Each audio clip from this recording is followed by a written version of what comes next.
स्थापितं येन भूतले स्वयं रूप कदा मह्यं ददाति स्वपदान्तिकम्। वन्देऽहं श्रीगुरो श्रीयुतः पदकमलं श्रीगुरून् वैष्णवांश्च श्रीरूपं साग्रजातां सहगणा रघुनाथान्वितं तं सजीवं साद्वैतं सावधूतं परिजनासहितं कृष्णचैतन्यदेवं श्रीराधा कृष्णपादान् सहगणा ललिता श्रीविशाखान्वितंश्च नमो ओं विष्णुपादाय कृष्णप्रेष्ठाय भूतले श्रीमते भक्तिवेदांत स्वामीति नामिने। नमस्ते सरस्वती देवे गौरवाणी प्रचारिणे निर्विशेष शून्यवादी पाश्चात्य देश तारिणे। नमो ओं विष्णुपादाय कृष्णप्रेष्ठाय भूतले श्रीमते भक्ति सिद्धांत सरस्वती इति नामिने। श्रीवार्षभानवी देवी दयिताय कृपाब्दये कृष्ण संबंध विज्ञान दायिने प्रभवे नमः।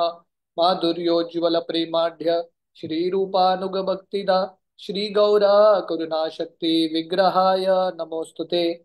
नमस्ते गौरवाणी श्रीमूर्तये दीनतारिणे रूपानुग विरुद्धाप सिद्धांत द्वंत हारिणे।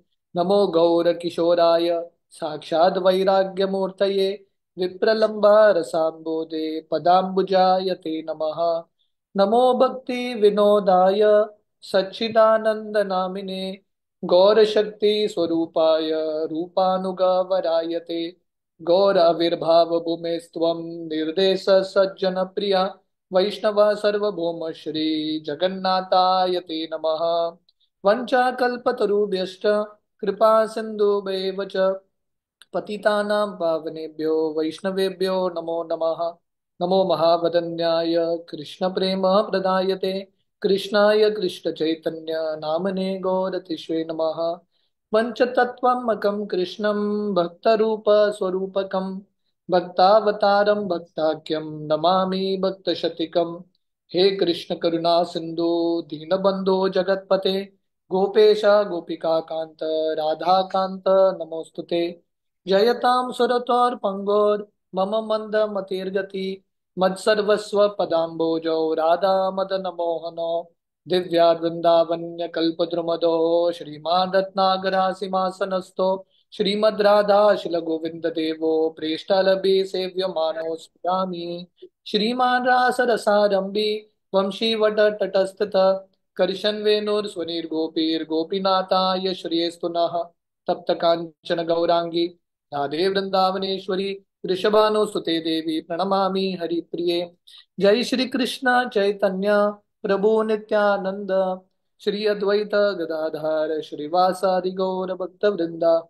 हरे कृष्णा कृष्णा कृष्णा हरे हरे हरे राम राम राम हरे हरे कृष्णा। तो सभी भक्तों का स्वागत है ये विशेष सीरीज में गौरांगा महाप्रभु के जो पुस्तक है जय पताका स्वामी महाराज ने लिखा है उसके ऊपर हम ये सीरीज कर रहे हैं। हमारा ऑलरेडी गौर लीला का सीरीज चल रहा है चैतन्य चरितामृत चैतन्य भागवत से। उसके अंदर ये और एक सीरीज है पर ये सीरीज काफी जल्दी खत्म हो जाएगा मोस्ट प्रोबेबली गौर पूर्णिमा के पहले अगर भगवान का कृपा हुआ तो हम ये पूरे पुस्तक को कंप्लीट करेंगे। तो ये पुस्तक में परम पूज्य जय पताका स्वामी महाराज जिन्होंने उनका पूरा जिंदगी महाप्रभु के सेवा में महाप्रभु के धाम की सेवा में मायापुर धाम की सेवा में बिताया है। शिला प्रभुपाद ने एक बार बोला था कि जय पताका स्वामी महाराज चैतन्य महाप्रभु के नित्य पार्षद हैं। तो अ, महाराज जी उनको इतना प्रेम है महाप्रभु के प्रति और महाप्रभु के कथा वर्णन करने के प्रति तो उन्होंने बहुत सुंदर तरीके से छोटा सा पुस्तक है पर ये पूरे पुस्तक में इतने सुंदर तरीके से महाप्रभु के अलग अलग लीलाओं के बारे में उन्होंने वर्णन किया है। तो हम एज इट इज जय पताका महाराज का जो पुस्तक है we will try to repeat it.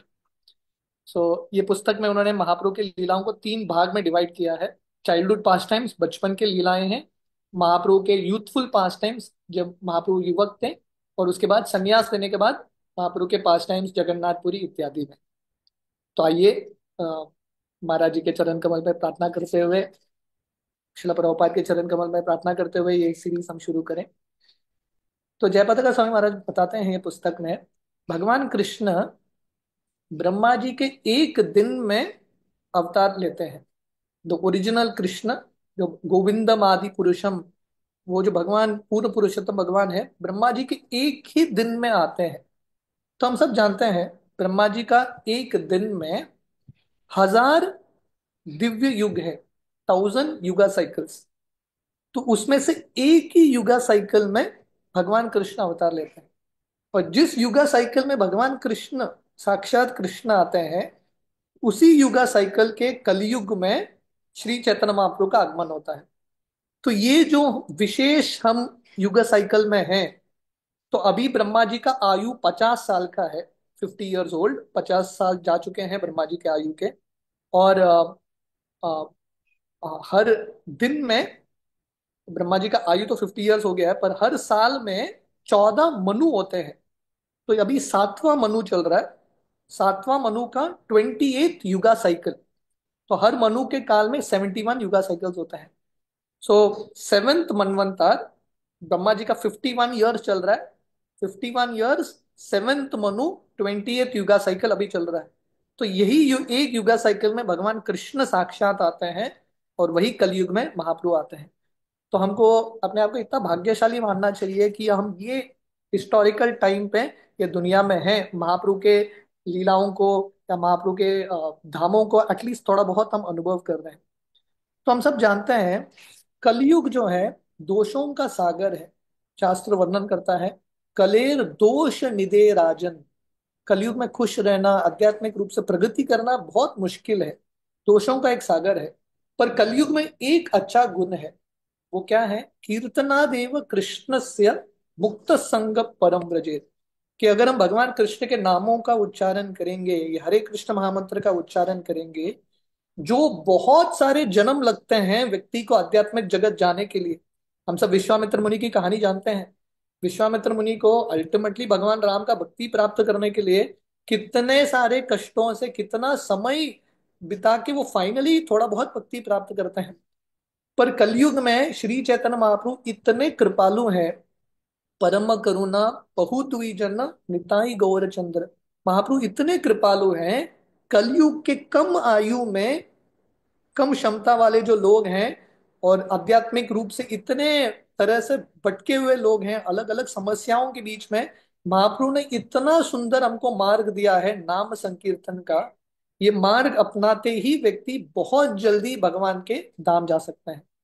तो हम सब जानते हैं कि 4 युग, सत्ययुग, त्रेता युग, द्वापर युग, कलयुग।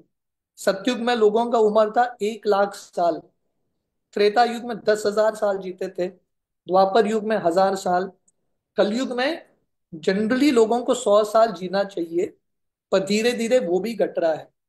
भागवतम वर्णन करता है, प्रायेण अल्प आयुष्य सभ्य कलौ अस्मिन युगे जना मंद सुमंद मतयोर मंद भाग्य ही उपद्रत। कलयुग में आयु बहुत कम है, लोगों का बुद्धि बहुत कम है, लोग बहुत पीड़ित हैं अलग अलग कष्टों से। तो इसलिए कलयुग के लोगों का उद्धार करने के लिए एक स्पेशल प्रोसेस चाहिए, और वो प्रोसेस है नाम संकीर्तन। कृतेय ध्यायतो विष्णु त्रेतायाम युजतो मके द्वापरे परिचर्यायाम कलो तत् हरि कीर्तनात्। सत्ययुग या कृतयुग में भगवान की प्राप्ति करने के लिए ध्यान करते थे, त्रेता युग में बड़े बड़े यज्ञ करते थे, द्वापर युग में पूजा विधि, मंदिर की स्थापना, कलयुग में मार्ग बहुत सरल महाप्रभु ने बनाया है, वो है भगवान का नाम संकीर्तन। हरेर नाम हरेर नामैव केवलम कलो नास्तेव नास्तेव नास्तेव गतिर अन्यथा। क्योंकि कलयुग में भगवान की प्राप्ति करनी है तो एक ही मार्ग है, वो है भगवान का हरि नाम। और ये हरिनाम प्रदान करने के लिए महाप्रभु युग अवतार के रूप में आते हैं। तो वर्णन आता है चैतन्य मंगल में, एक बहुत सुंदर कथा है, महाप्रभु क्यों अवतार लेते हैं। तो एक बहुत सुंदर कथा के माध्यम से लोचन दास ठाकुर चैतन्य मंगल में महाप्रभु के आगमन का एक कारण बताते हैं।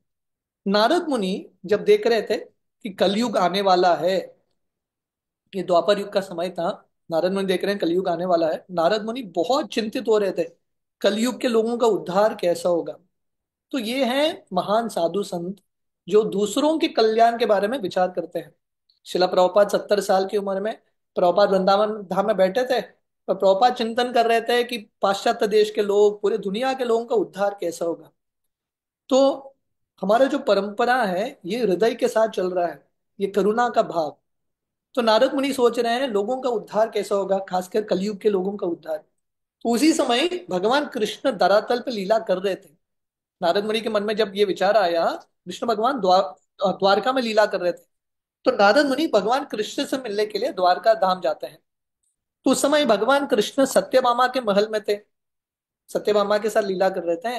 और भगवान कृष्ण रुक्मिणी मैया को बोलते हैं मैं बहुत जल्दी आपके महल में आऊंगा आपसे मिलने के लिए। तो रुक्मिणी रुक्मिणी मैया, रुक्मिणी देवी अपने पूरे महल को सजाती है, क्योंकि भगवान कृष्ण आने वाले हैं।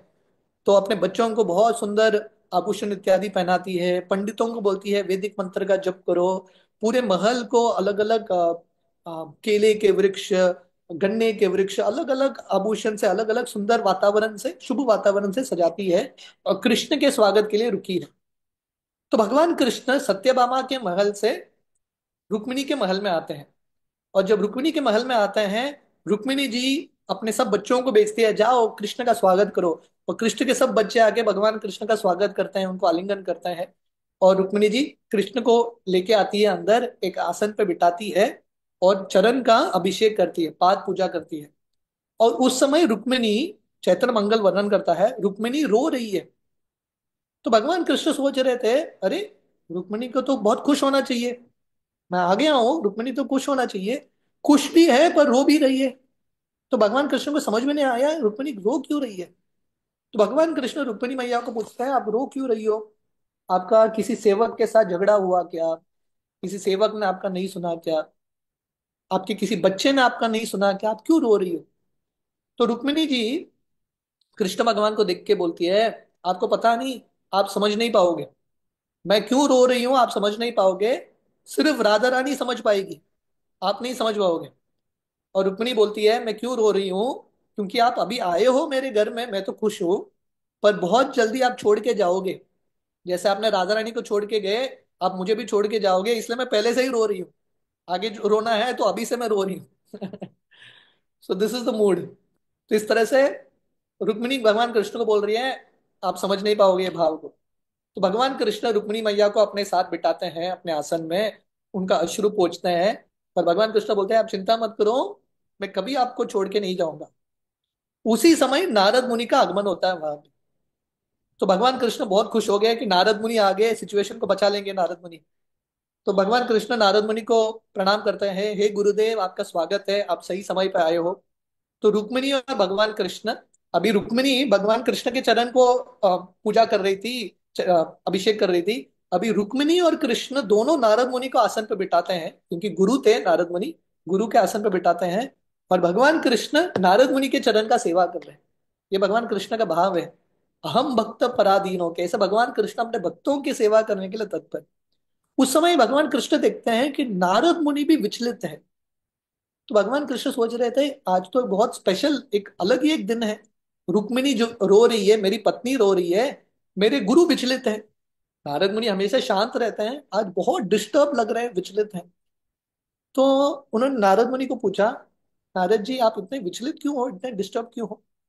नारद मुनि बोलने लगे हैं क्या बताऊं भगवान कृष्ण, अभी कलयुग शुरू होने वाला है, आपका लीला तो अभी समाप्त हो रहा है लगभग, द्वापर युग मत द्वापर लीला, सॉरी द्वारका मतलब भगवान कृष्ण का अंतिम लीला है, almost winding up past times.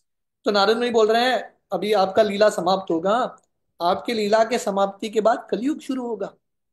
मैं कलयुग के बारे में चिंतन कर रहा हूँ कि वहां के लोग, जब कलयुग शुरू होगा, लोग इतने भौतिकवादी होंगे, भक्ति के प्रति उनको बिल्कुल आसक्ति नहीं होगा, मटेरियल एंजॉयमेंट, इंद्रिय भोग के प्रति इतने आसक्त होंगे, स्त्रियों के प्रति, अलग अलग चीजों के प्रति। तो मैं कलयुग के लोगों के बारे में चिंतन कर रहा हूँ और सोच रहा हूँ उनका उद्धार कैसा होगा। तो भगवान कृष्ण सोचने लगे कि दोनों स्टेटमेंट्स, रुक्मिणी मैया ने क्या बताया, रुक्मिणी मैया ने बताया कि आप, मेरे मन में क्या है आप समझ नहीं सकते, सिर्फ राधा रानी जान सकती है। तो एक चीज भगवान कृष्ण समझ नहीं पा रहे, रुक्मिणी मैया का स्टेटमेंट है हे भगवान कृष्ण आप एक चीज समझ नहीं सकते, वो है राधा रानी का हृदय। और नारद मुनि दूसरा चीज भगवान कृष्ण को बोल रहे हैं, मैं सोच रहा हूं कि कलयुग के लोगों का उद्धार कैसा होगा। तो भगवान कृष्ण दोनों को मिलाते हैं और बोलते हैं मैं कलयुग में फिर से आऊंगा। नारद मुनि, आपका चिंता है कि मेरे जाने के बाद, कृष्ण लीला के बाद क्या होगा। तो भगवान कृष्ण बोल रहे हैं मैं कलयुग में फिर से आऊंगा। पर कैसे आऊंगा? गौरांग के रूप में, राधा रानी के भाव में और राधा रानी के कांति में। क्योंकि ये गौरांग महाप्रभु, गौरांग जो रूप है, अवतार है, इसका दो कारण है। महाप्रभु आते हैं प्रचार करने के लिए, यह बाह्य कारण है। अंदरूनी कारण है, महाप्रभु कृष्ण जो है राधा रानी के हृदय को जानना चाहते हैं। राधा रानी के हृदय में कितना प्रेम है, वो क्यों कृष्ण से इतने आसक्त है, उनके भक्ति के भाव को समझने के लिए भगवान जो है गौरांग महाप्रभु के रूप में आता है। तो उस समय भगवान कृष्ण नारद मुनि को बोलते हैं मैं आऊंगा कलयुग में गौरांग के रूप में प्रचार करने के लिए, आप चिंता मत करो। और भगवान कृष्ण नारद मुनि को बोलते हैं आप जाओ सभी देवताओं को बोलो बंगाल में जन्म लेने के लिए, अलग अलग परिवार में, और वो सब लोग मुझे असिस्ट करेंगे और हम पूरे दुनिया को नाम संकीर्तन, हरि नाम संकीर्तन से भर देंगे। तो जयप्रकाश महाराज यहाँ पे बताते हैं इस्कॉन में बहुत सारे भक्त होंगे जो एक्चुअली देवी देवता हैं, जो आए हैं इस्कॉन में भाग लेने के लिए, महाप्रभु के आंदोलन को आगे बढ़ाने के लिए। तो हम देखते हैं कि बहुत सारे भक्त हरिनाम संकीर्तन के आंदोलन में के संपर्क में आते ही तुरंत वो भक्ति इतने तीव्रता से करने लगते हैं। इसका मतलब है पिछले जिंदगी में उन्होंने बहुत भक्ति किया है, महाप्रभु के पार्षद रहे होंगे, that's why they are able to participate. Mahaprabhu का लीला जो है अभी भी चलता रहता है, इट्स स्टिल गोइंग ऑन। 500 साल पहले ही महाप्रभु आए हैं, महाप्रभु का संकीर्तन लीला अभी भी चल रहा है। तो नारद मुनि भगवान के कहने पे अलग अलग लोकों में जाते हैं और सबको निमंत्रण देते हैं कि आप सब लोग आइए महाप्रभु की लीलाओं में भाग लेने के लिए। तो वर्णन आता है नारद मुनि जगन्नाथपुरी जाते हैं, जगन्नाथ बलदेव सुभद्रा मैया से मिलते हैं। और जगन्नाथ जी नारद मुनि को बोलते हैं कि आप ब्रह्म लोक जाओ और ब्रह्मा जी को बोलो अवतार लेने के लिए। तो नारद मुनि ब्रह्म लोक जाते हैं और ब्रह्मा जी को बोलते हैं आप आके महाप्रभु की लीलाओं में भाग लीजिए। और हम सब जानते हैं यही ब्रह्मा जी हरिदास ठाकुर के रूप में आते हैं। तो ये सेटिंग ऑफ द सीन है कि नहीं? अब तक महाप्रभु का आगमन नहीं हुआ है, पर महाप्रभु आने से पहले महाप्रभु के पार्षद ऑलरेडी बंगाल के अलग अलग प्रांत में जन्म ले चुके हैं। तो हरिदास ठाकुर का जन्म होता है बांग्लादेश में, एक स्थान में। तो नारद मुनि वहां से श्वेत द्वीप जाते हैं। गोलोक वृंदावन जो आध्यात्मिक जगत है उसका एक भाग है श्वेत द्वीप। श्वेत द्वीप मतलब नवद्वीप ही एक्चुअली बेसिकली। तो गोलोक वृंदावन आध्यात्मिक जगत का दो भाग है, एक गोलोक वृंदावन जहाँ पे भगवान कृष्ण की लीलाएं होती है श्रीमती राधा रानी और उनके भक्तों के साथ, और एक भाग है नवद्वीप जिसको श्वेत द्वीप बोलता है, जहाँ पे महाप्रभु है नित्य रूप से। तो ये जो गौरांग अवतार है आध्यात्मिक जगत में भी नित्य रूप से है। तो नारद मुनि श्वेत द्वीप जाते हैं और वहां पे महाप्रभु से मिलते हैं। और उस समय वहां पे महाप्रभु को द्वारका की पटरानियां सब गोपियां मिलके महाप्रभु का अभिषेक कर रहे हैं। और महाप्रभु नारद मुनि को देख के बहुत प्रसन्न होते हैं। नारद मुनि महाप्रभु को प्रणाम करते हैं और महाप्रभु उस समय सब गोपियों को बोलते हैं और उनके पटरानियों को बोलते हैं मैं अभी नारद मुनि के आज्ञा के अनुसार, उनकी इच्छा के अनुसार मैं भी अवतार लेने वाला हूँ धरती में महाप्रभु के रूप में। आप में से जिसको भाग लेना है आप भाग लीजिए। और हम सब जानते हैं कि ये बहुत सारे जो गोपियां हैं, बहुत सारे कृष्ण के पटरानियां हैं, महाप्रभु की लीलाओं में भाग लेते हैं। रामानंद राय के रूप में, स्वरूप दामोदर गोस्वामी के रूप में, अलग अलग रूप में महाप्रभु के लीलाओं में भाग लेने के लिए ये सब गोपियां पटरानियां आते हैं। उस समय महाप्रभु भविष्यवाणी करते हैं मेरा एक आगे जाके एक सेनापति भक्त आएगा जो ये हरि नाम का प्रचार पूरे दुनिया में करेगा। ये श्लोक है। और महाप्रभु किसके बारे में बोल रहे हैं? शिला प्रभुपाद के बारे में बोल रहे हैं। तो शिला प्रभुपाद को महाप्रभु ने चुना था पूरी दुनिया में जाके प्रचार करने के लिए। तो हम सब जानते हैं राधा रानी गदाधर पंडित के रूप में आती है। नारद मुनि स्वयं, जो अभी नारद मुनि सब जगह जाके सब देवताओं को बोल रहे हैं कि आप सब लोग अवतार लीजिए अलग अलग बंगाल के परिवार में, वही नारद मुनि श्रीवास ठाकुर के रूप में आते हैं। सत्यभामा जो कृष्ण की पटरानी है वो जगदानंद पंडित के रूप में आते हैं। आध्यात्मिक जगत से ये सब लोग आए थे। अभी स्वर्ग से बृहस्पति सर्वभौम भट्टाचार्य के रूप में आते हैं। पर्वत मुनि विद्या वचस्पति के रूप में आते हैं। इस तरह से अलग अलग ब्रह्मांड से, अलग अलग लोक से, आध्यात्मिक जगत से अलग अलग भक्त आते हैं, महाप्रभु के पहले ही अवतार ले चुके हैं बंगाल के अलग अलग जगहों में। उस समय श्री चैतन्य महाप्रभु नारद मुनि को बोलते हैं, आप बलराम जी के पास जाना और उनको भी बोलना अवतार लेने के लिए, क्योंकि कृष्ण बलराम का ये इटर्नल कॉम्बिनेशन है, पैर है, जो करते हैं साथ में ही करते हैं। बलराम जी के बना भगवान कृष्ण कैसे आएंगे? तो नारद मुनि बलराम जी के पास जाते हैं और उनको प्रणाम करके बोलते हैं, महाप्रभु ने आपको इनवाइट किया है उनके लीलाओं में भाग लेने के लिए। और बलराम जी निश्चय करते हैं, मैं आऊंगा नित्यानंद के रूप में। और नित्यानंद प्रभु एक चक्र ग्राम में अवतार लेते हैं। हमने सुना था नित्यानंद जो है महाप्रभु के 30 साल सीनियर थे, एक चक्र ग्राम में अवतार लेते हैं। तो जयपताका स्वामी महाराज यहाँ पे कुछ इंटरेस्टिंग चीज बताते हैं। बोलते हैं एक चक्र में आप गौर निताई बोलेंगे ना, जनरली हम क्या बोलते हैं, गौर निताई। तो अगर आप गौर निताई बोलेंगे, एक चक्र ग्राम के लोगों को गुस्सा आ जाता है, वो बोलेंगे ये सही नहीं है। एक चक्र ग्राम में जाना है तो बोलना है निताई गौर, गौर निताई नहीं, निताई गौर। क्योंकि नित्यानंद की कृपा के बिना हेनो निताई बिने बाई राधा कृष्ण पाइते नाई, नित्यानंद की कृपा के बिना महाप्रभु का कृपा नहीं प्राप्त होता। तो इस तरह से नारद मुनि सब ब्रह्मांड में जाते हैं भगवान के कहने पे, और सब लोगों को बोलते हैं कि आप अवतार लीजिए महाप्रभु के लीलाओं में भाग लेने के लिए। तो श्री चैतन्य महाप्रभु इतने कृपालु अवतार हैं, कृष्ण प्रेम बांटने के लिए आए। नमो महावदन्याय कृष्ण प्रेम प्रदायते, कृष्णाय कृष्ण चैतन्य नामने गौर तिष्वे नमः। किसी भी अवतार ने, भगवान कृष्ण ने भी अपना जो कृष्ण प्रेम है फ्रीली ऐसा बांटा नहीं। जो लोग भगवान कृष्ण का आश्रय लेते हैं उन्हीं को भगवान कृष्ण कृष्ण प्रेम देते हैं। पर महाप्रभु इतने कृपालु हैं, सबको, प्रैक्टिकली हर व्यक्ति को महाप्रभु ने कृष्ण प्रेम दे दिया। तो ये महाप्रभु का अवतार जो है बहुत दयालु, बहुत कृपालु अवतार है। तो जनरली जैसा हमने सुना था, आध्यात्मिक जगत जाने के लिए बहुत जन्म लगते हैं, बहुत जन्म लगते हैं आध्यात्मिक जगत जाने के लिए, इतना आसान नहीं है। पर महाप्रभु की कृपा से व्यक्ति एक जन्म में भी भगवत धाम जा सकता है। और कलयुग के लोगों के लिए महाप्रभु ने एक सिंपल प्रोसेस दिया है, केवल आनंद कंद, चैंट हरे कृष्णा। शिला प्रभुपाद समराइज करते थे, केवल आनंद कंद। महाप्रभु का प्रोसेस बहुत सिंपल है, चैंटिंग, सिंगिंग, डांसिंग, फीस्टिंग। किसको अच्छा नहीं लगेगा, है कि नहीं? ऐसा एक आंदोलन, ऐसा एक मार्ग जो पूरे आनंद के साथ भरा है। ऐसा नहीं कि हिमालय में जाके तपस्या करना है, ये करना है, वो करना है, नॉट एट ऑल। खाओ, अच्छे से प्रसाद खाओ, फीस्ट करो, नृत्य करो, कीर्तन करो, थोड़ा बहुत फिलॉसफी, थोड़ा बहुत सिद्धांत, थोड़ा बहुत कृष्ण लीला, बस। ये इतना करने से व्यक्ति कृष्ण प्रेम प्राप्त कर सकता है। और ये मार्ग सिखाने के लिए महाप्रभु स्वयं एक भक्त के रूप में आते हैं। तो महाप्रभु का ये बहुत यूनिक अवतार है जहाँ पे वो भक्त के भाव में आ रहे हैं। शिला प्रभुपाद ये उदाहरण देते थे, कभी कभी एक टीचर छोटे बच्चों को सिखा रही है अक्षर कैसा लिखना है, ABCD ब्लैक बोर्ड पे लिख रही है, और बच्चों को बोल रही है कॉपी करो अपने बुक में। टीचर लिख रही है ABCD, वो जो बुक होता है ना लाइंस के साथ, बच्चों को कॉपी करना पड़ता है। पर बच्चे इतने मतलब बच्चों को ये भी क्षमता नहीं है, कॉपी करने के लिए भी नहीं आ रहा है। तो वही टीचर, वो ब्लैक बोर्ड से नीचे आती है, वो स्टेज से नीचे आती है, बच्चों के हाथ के ऊपर अपना हाथ रखती है और उनसे लिखवाती है ABCD। तो भगवान कृष्ण वो एक टीचर की तरह है। भगवान कृष्ण ने गीता तो सुना दिया, भक्ति कैसा करना है बता दिया, फिलोसफी तो बता दिया, पर भगवान कृष्ण देख रहे थे फिर भी लोग कर नहीं पा रहे।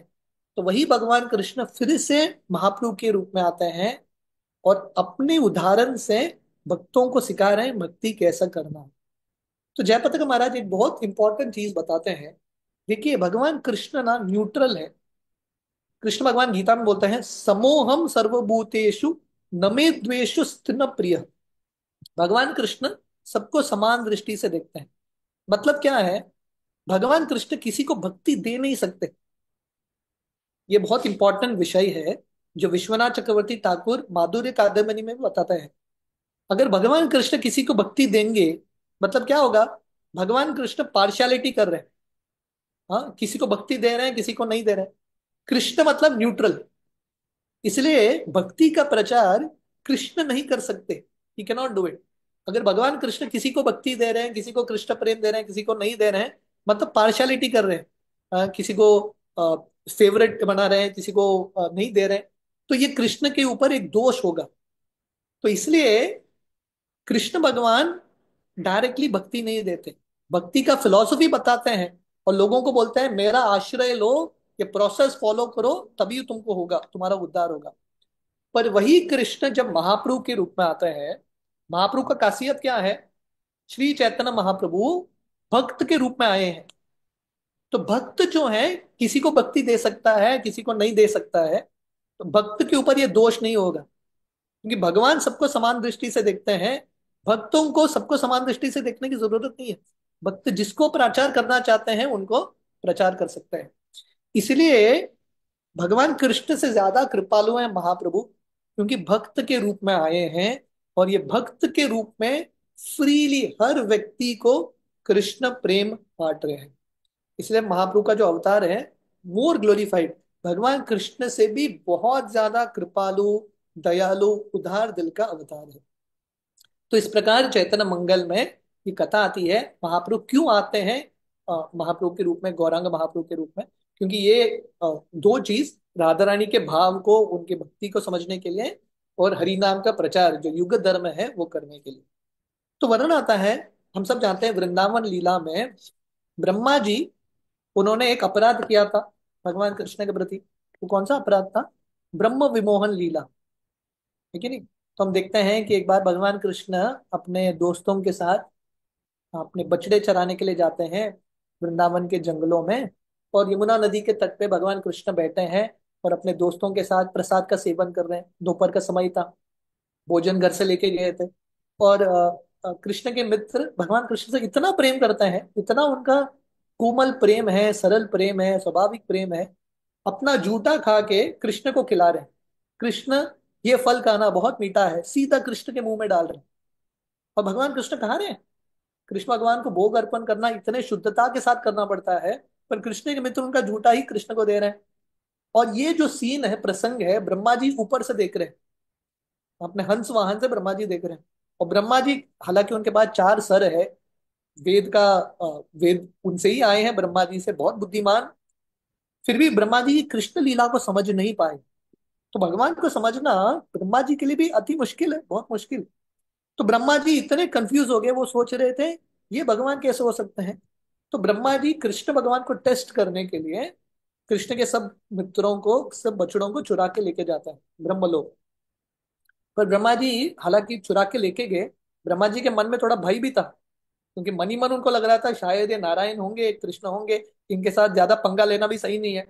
तो ब्रह्मा जी तुरंत आते हैं देखने के लिए क्या चल रहा है धरती में, कृष्ण ने, भगवान ने इस सिचुएशन को कैसे हैंडल किया है। तो हम सब जानते हैं भागवतम का 10वां स्कंद 13वां अध्याय, जहाँ पे भगवान कृष्ण जितने भी बच्चे थे, उनके दोस्त थे, जितने भी बछड़े थे, भगवान कृष्ण एग्जैक्टली वही रूप लेते हैं। और एक साल भर ये लीला चलती है, क्योंकि ब्रह्मा जी के ब्रह्मलोक में जो एक क्षण था, धरती का एक साल, एक साल तक भगवान कृष्ण ने ऐसा एक रूप लिया था, अद्भुत रूप, इतिहास में कभी ऐसा नहीं हुआ। जितने भी बच्चे थे कृष्ण के मित्र थे, कृष्ण ने एग्जैक्टली उनका रूप ले लिया। जितने भी बछड़े थे एग्जैक्टली उनका रूप ले लिया। क्यों? क्योंकि पहला, ये वृंदावन के जितने भी माताएं थी, उन सबके मन में एक भाव था, जब भी वो यशोदा को देखती थी कि यशोदा कितनी भाग्यशाली है, कृष्ण को स्तनपान करा रही है, कृष्ण को पुत्र के रूप में बड़ा करा रही है, तो उनके मन में यह भाव था, काश मेरे पास भी कृष्ण होते थे बच्चे के रूप। तो अल्टीमेटली स्पिरिचुअल लाइफ में ना इच्छा बहुत इंपॉर्टेंट है। अगर इच्छा तीव्र है, भगवान हमारी इच्छा को, आध्यात्मिक इच्छा को पूरा करने के लिए बहुत कुछ कर सकते हैं। तो भगवान कृष्ण के मन में ये भाव था, मेरे भक्तों के हृदय में ये इच्छा है, वो मुझसे माँ के रूप में प्रेम करना चाहते हैं। तो भगवान कृष्ण बोले ठीक है, ये बहुत अच्छा, ब्रह्मा जी के कृपा से मैं एग्जैक्टली सबको अवसर दूंगा। एक साल तक जो जो बच्चे अलग अलग माताओं के पास जा रहे थे, या जो बछड़े अपने गायों के पास जा रहे थे, अपने माताओं के पास, ये सब कृष्ण ही थे, केवल एक्चुअली कृष्ण। हालांकि ये माताएं पहचान नहीं पा रहे थे, तो दे वर एक्चुअली कृष्ण। और जो यशोदा को भाग्य मिला था, भगवान कृष्ण इन सबको भाग्य दे दिया। सब वृंदावन के जितने भी माताएं थे, कृष्ण के स्तनपान करा रहे थे, कृष्ण को प्रेम दे रहे थे पुत्र के रूप में। और गैया भी अपने बछड़ों को जो दूध पिला रही थी वो एक्चुअली कृष्ण ही थे। तो 1 साल तक भगवान कृष्ण इतना सुंदर लीला किया। तो ब्रह्मा जी जब वापस आए चेक करने के लिए, ब्रह्मा जी को समझ में आया कि कृष्ण इतने अलग अलग रूप लिए हैं, और ये सब रूप विष्णु स्वरूप ले लेते हैं, अनगिनत विष्णु स्वरूप। और विष्णु स्वरूप के इर्द गिर्द भागवतम का 10वां स्कंद 13वां अध्याय 14वां अध्याय वर्णन करता है। इतने सारे विष्णु, एक विष्णु मतलब करोड़ों सूर्य की तरह है। ब्रह्मा जी हजारों विष्णुओं को देख रहे हैं, लाखों विष्णुओं को देख रहे हैं, बहुत सारे कृष्ण के मित्र थे। अब इमेजिन करो, हज लाखों सूर्य का जो तेज है मल्टीप्लाइड बाय बिलियंस, कितना प्रकाश होगा। और हर विष्णु के इर्द गिर्द ब्रह्मा जी घूम रहे थे, शिव जी घूम रहे थे, अलग अलग देवता घूम रहे थे। तो ब्रह्मा जी इतने कंफ्यूज होते हैं, ब्रह्मा जी बेहोश होके गिरते हैं और बार बार भगवान कृष्ण को दंडवत प्रणाम अर्पण करते हैं। भागवतम का 10वां अध्याय, 10वां स्कंद 14वां अध्याय ब्रह्मा जी का प्रार्थना है। ब्रह्मा जी भगवान कृष्ण से बहुत माफी मांगते हैं, मैंने बहुत बड़ा गलती किया, आप मुझे माफ कीजिए। भगवान कृष्ण तो माफ कर देते हैं ब्रह्मा जी को। ब्रह्मा जी वापस चले जाते हैं ब्रह्मलोक। फिर भी ब्रह्मा जी को लगता है अब तक पूर्ण तरीके से मेरा हृदय भरा नहीं, मुझे और कुछ करना चाहिए कृष्ण भगवान का कृपा प्राप्त करने के लिए। तो वही ब्रह्मा जी वापस नवदीप धाम आते हैं। और नवदीप में एक द्वीप है, अंतर द्वीप, वहां पे बैठ के ब्रह्मा जी ध्यान कर रहे हैं। और किसका नाम का जप कर रहे हैं? गौरांगा गौरांगा गौरांगा गौरांगा महाप्रभु के नाम का जप कर रहे हैं, क्योंकि उनको पता चल गया कि यहीं पर महाप्रभु आने वाले हैं। तो ये जो लीला है कब हुआ था, ये बहुत इंटरेस्टिंग पॉइंट है। ये कब हुआ था? 5,000 साल पहले, क्योंकि कृष्ण लीला मतलब 5,000 साल पहले। तो 5,000 साल पहले भी वहां पे गौरांग का नाम जप होता था नवदीप में। तो जयपताक महाराज बताते हैं नवदीप धाम ऐसा नहीं कि महाप्रभु के आगमन के बाद वो धाम बना। नवदीप धाम महाप्रभु का नित्य स्थान है। 500 साल पहले, 5,000 साल पहले, 5 करोड़ साल पहले भी वो नवदीप धाम ही था। और आगे जाके भविष्य के लिए भी महाप्रभु का धाम वहीं पे है। जिसके पास 5,000 साल पहले ब्रह्मा जी ने महाप्रभु को देखा वहां पे, अभी भी वहां पे, अभी भी जो भक्त है वहां पे देख सकते हैं महाप्रभु को, अगर हमारे पास भक्ति का भाव है। तो महाप्रभु जो है नित्य रूप से नवदीप धाम में निवास करते हैं। तो ब्रह्मा जी महाप्रभु का कृपा प्राप्त करने के लिए गौरांगा गौरांगा गौरांगा गौरांगा गौरांगा गौरांगा गौरांगा गौरांगा कंटिन्यूअसली चैंट करने लगे। और महाप्रभु साक्षात ब्रह्मा जी को दर्शन देते हैं। ब्रह्मा जी छलांग लगा के महाप्रभु को प्रणाम करते हैं। और महाप्रभु को कुछ बोलने वाले थे पर वो इतने खुश थे बोल नहीं पा रहे थे। पता नहीं कभी ऐसा अनुभव हुआ होगा, व्यक्ति इतना खुश हो जाता है। इमेजिन करो आपने किसी एक बहुत शुद्ध भक्त को देखा है, प्रभुपाद के शिष्य को, तो कुछ बोलना चाहते हैं पर मुख से शब्द आता ही नहीं है। तो ब्रह्मा जी कुछ बोल ही नहीं पा रहे, इतने खुश थे, इतने खुश थे महाप्रभु का दर्शन प्राप्त करके। तो चैतन्य महाप्रभु पूछते हैं, अरे आपने बुलाया क्यों, मुझे क्या चाहिए आपको? तो ब्रह्मा जी बहुत मुश्किल से बोलते हैं महाप्रभु को, मुझे आपकी कृपा की आवश्यकता है। मुझे पता है कि आप कलयुग में आओगे गौरंग महाप्रभु के रूप में। मेरा 50 साल ऑलरेडी हो चुका है। हमने सुना था ना, ब्रह्मा जी का आयु क्या है? 50 ईयर्स, 51 रनिंग। तो ब्रह्मा जी बोले मेरा 50 साल ऑलरेडी हो चुका है, फिर भी मैंने उतना अच्छा भक्ति नहीं किया। ये देखिए, ये भाव होता है भक्त का। अभी ब्रह्मा जी, उनसे कोई श्रेष्ठ भक्त हो सकता है क्या? फिर भी ब्रह्मा जी के मन का ये भाव है, 50 साल मेरा जा चुका है, I am not able to do bhakti. Bhakti Vinod Thakur के गीत हैं, भक्ति विनोद ठाकुर उनके गीत में लिखते हैं, भगवान पूरा जिंदगी व्यर्थ हो चुका है विद्या में, ये सब चीजों में, भक्ति नहीं कर पा रहा हूँ। तो ब्रह्मा जी बोल रहे हैं 50 ईयर्स ओवर, फिर भी मैं इतना पतित हूँ, मैंने आपके प्रति अपराध किया, आपके बछड़ों को, अपने दोस्तों को चुराया।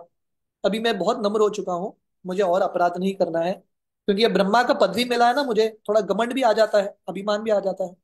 आप मुझे ऐसा आशीर्वाद दो, मुझे एक तुच्छ जीवन मिले, एक बहुत सरल जीवन मिले, जहाँ पे मैं बहुत नम्रता के साथ कंटिन्यूअसली आपके नामों का जप कर सकूं और कृष्ण प्रेम प्राप्त कर सकूं, जो सबसे इंपॉर्टेंट है। और महाप्रभु से प्रार्थना करते हैं, आप जब आएंगे कलयुग में मुझे भी अवसर दीजिए आपके लीलाओं में भाग लेने के लिए। तो ब्रह्मा जी की ये प्रार्थना से महाप्रभु बोलते हैं ठीक है, सो भी, अगर आपका इच्छा है तो आप आइए मेरे लीलाओं में भाग लेने के लिए। तब जयपताका महाराज स्वामी बताते हैं, ड्रामा को देखना अच्छा है पर ड्रामा में भाग लेना और मजा आता है। तो ब्रह्मा जी सोच रहे थे मैं सिर्फ गौरांग महाप्रभु के ड्रामा को देखना नहीं चाहता, मैं भाग भी लेना चाहता हूँ। तो भगवान के कहने पे वो ब्रह्मा जी को बोलते हैं आप यवन परिवार में, नॉन हिंदू परिवार में आप जन्म लेंगे, आप बहुत नम्र रहेंगे, आपकी उदाहरण से आप नम्रता सिखाएंगे, you will teach us humility. क्योंकि जब कभी कभी कभी जब व्यक्ति बहुत महान परिवार ब्राह्मण कुल में जन्म लेता है, थोड़ा अभिमान भी आती है, मैं श्रेष्ठ हूँ। पर जब व्यक्ति ऐसे तुच्छ परिवार में जन्म लेता है, अभिमान का सवाल ही नहीं है। तो भगवान बोलते हैं ये आपका वरदान है, आप यवन परिवार में जन्म लेंगे और आप कंटिन्यूअसली भगवान कृष्ण का नाम जप करेंगे, रोज 3 लाख बार कृष्ण का नाम जप करेंगे, और आप प्रसिद्ध होंगे नामाचार्य हरिदास ठाकुर के रूप। तो इस तरह से महाप्रभु ब्रह्मा जी को आदेश देते हैं कि आप अवतार लीजिए, और महाप्रभु वहां से अदृश्य हो जाते हैं। क्योंकि ये ब्रह्मा जी के अंतकरण में महाप्रभु ने दर्शन दिया था, और ये सीक्रेट दर्शन था। ये द्वीप का नाम है अंतर्द्वीप।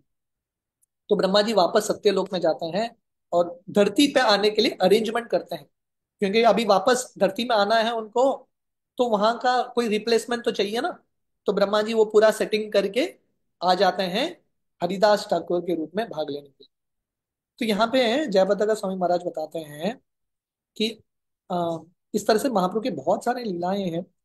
पर हम देखते हैं कि अगर कोई बुद्धिमान है, यजंती ही सुमेधस, कृष्ण वर्णम तुषा कृष्णम सांगोपांगार्स पार्षदम, यज्ञे संकीर्तन प्राये यजंती ही सुमेधस।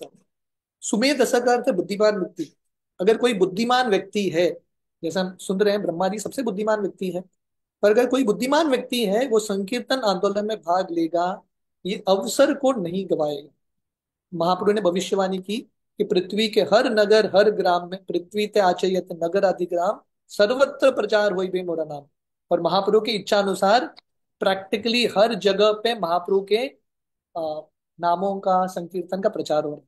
और महाराज जी यहाँ पे बता रहे हैं कि महाप्रभु का लीला अभी भी चल रहा है, it is still going on. Mahaprabhu का लीला समाप्त नहीं हुआ है, संकीर्तन लीला चल रहा है, मतलब महाप्रभु का लीला चल रहा है। और एक बहुत इंपॉर्टेंट पॉइंट महाराज यहाँ पे बता रहे हैं, अगर हम ये भाव उत्पन्न करेंगे ना, इस दृष्टिकोण से हम देखेंगे इस्कॉन को, कि इस्कॉन में जो चल रहा है, कभी कभी कठिनाई आई, संघर्ष आया, कुछ भी आया, अगर हम देखेंगे कि ये सब महाप्रभु का लीला है, महाप्रभु ने हमको उनकी लीलाओं में भाग लेने का अवसर दिया है, तो हम कंप्लेनिंग के मूड में नहीं रहेंगे। हमारे मन में यह भाव नहीं आएगा कि अरे ये नहीं है वो नहीं है। हम बहुत खुश रहेंगे और बहुत एक्साइटेड रहेंगे, क्योंकि जो भी एक्सपीरियंस हो रहा है, दिस इज महाप्रभु's प्लान, ये महाप्रभु का एक प्लान है।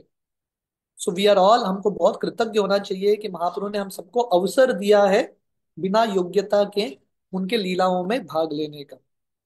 तो इस तरह से महाप्रभु के अवतार का आगमन का सेटिंग ऑफ द सीन होता है। अलग अलग देवता आ गए, बलराम जी आ गए, ब्रह्मा जी आ गए हरिदास ठाकुर के रूप में इत्यादि। तो जब महाप्रभु का एक्चुअल अवतार गौर पूर्णिमा के समय होने वाला था, पूरे नवद्वीप में एक अनयूजुअल एनवायरनमेंट था। नवद्वीप उस समय, हालांकि भारत धर्म का राज्य है, राइट, धर्म का राज्य है जहाँ पे सब सब लोग धर्म का पालन कर रहे हैं। और हमने देखा अभी, ठीक नहीं, महाकुंभ मेला 2025, हमने एक दृश्य देखा जो प्रैक्टिकली किसी ने देखा नहीं होगा। आधा भारत कुंभ में स्नान करके आ चुका है, literally half of India is gone there. तो ये कलयुग के ऐसे वातावरण में भी लोगों का जो भक्ति का भाव इतना है, लोग जा रहे हैं वहां पे। और बहुत सारे लोगों को पता भी नहीं क्यों जा रहे हैं, ऐसा खिंचाव है वहां पे, एक मैग्नेटिक फोर्स है, लोग जो लोगों को खींच के ला रहा है। तो बड़े बड़े रईस लोग सब चले गए वहां पे स्नान करने के। तो भारत धर्म का जगह है। पर भागवतम में हम देखते हैं कि धर्म के भी अलग अलग लेवल्स हैं, there are different kinds of dharma. सबसे श्रेष्ठ है सनातन धर्म, सबसे ऊंचा धर्म या भागवत धर्म। सवै पुंसा परो धर्मो यतो भक्ति अधोक्षजे, अहेतुकी अप्रतीयता ययात्मा सुप्रसीदति। भागवत धर्म सबसे श्रेष्ठ है। पर उसके अलावा अलग अलग धर्म भी है, अधर्म भी है और उपधर्म भी है। उपधर्म का अर्थ है सो कॉल्ड धर्म, धर्म के नाम पे अधर्म या थोड़ा बहुत, थोड़ा धर्म थोड़ा अधर्म मिक्स है। स्पिरिचुअलिटी भी है, मटेरियलिज्म भी है, दोनों का मिश्रण। तो महाप्रभु के आगमन के पहले पूरे नवद्वीप में ये उपधर्म चल रहा था। उपधर्म या अधर्म, मतलब सेकेंडरी प्रिंसिपल्स को उन्होंने मुख्य स्थान दिया था, प्राइमरी प्रिंसिपल को भूल गए। प्राइमरी प्रिंसिपल क्या है धर्म का? भक्ति।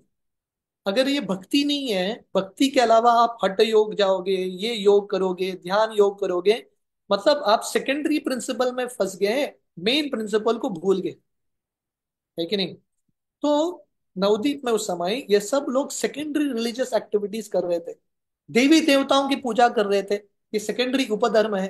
कृष्ण का पूजा वो लोग भूल गए, विष्णु का पूजा कोई नहीं कर रहा था, सभी देवी देवताओं की पूजा कर रहे थे। बहुत बड़े पैमाने पे शादियां करते थे, अपने बेटियों का शादी बहुत बड़े पैमाने पे, और उनको लग रहा था यही धर्म है। विवाह धर्म भी इंपॉर्टेंट धर्म है, पर ये सबसे श्रेष्ठ धर्म नहीं है, कृष्ण भक्ति सबसे श्रेष्ठ है। और उस समय उनको लग रहा था विवाह धर्म ही सबसे श्रेष्ठ है, और सब लोगों का कंपटीशन चल रहा था, कौन सबसे बड़ा विवाह करेगा, मैं करूंगा आप करोगे, ऐसा बड़ा बड़ा चल रहा था। तो थोड़े लोग इतने हद तक गिर चुके थे, मूर्तियों का विवाह कराते थे। मतलब इतना पैसा था नवदीप में, क्या है ना, लोगों के पास पैसा होगा, पर कैसा पैसा कैसा खर्च करना है पता नहीं, लोग तो पैसा ऐसे ही उड़ा देते हैं, पता नहीं लोगों को क्या करना है पैसे के साथ। तो वो लोग शादियों में पैसा उड़ाते थे, करोड़ों करोड़ों रुपया। कभी कभी मूर्तियों का विवाह कराते थे, एक शिव का मूर्ति, पार्वती का मूर्ति बना के करोड़ों रुपया खर्च करते थे। और कोई सोचने लगता है, देखो तुमने शिव पार्वती के मूर्तियों का विवाह कराया, मैं ऐसा कुछ करूंगा जो किसी ने नहीं किया है। क्या करते थे पता है? दो कुत्तों को साथ में लाके उनका विवाह कराते थे, और उसमें करोड़ों रुपए खर्च करते थे। इमेजिन करो, कितना बड़ा इस्कॉन का मंदिर बन सकता था, खर्च कर दिया किसमें? कुत्तों के विवाहों में।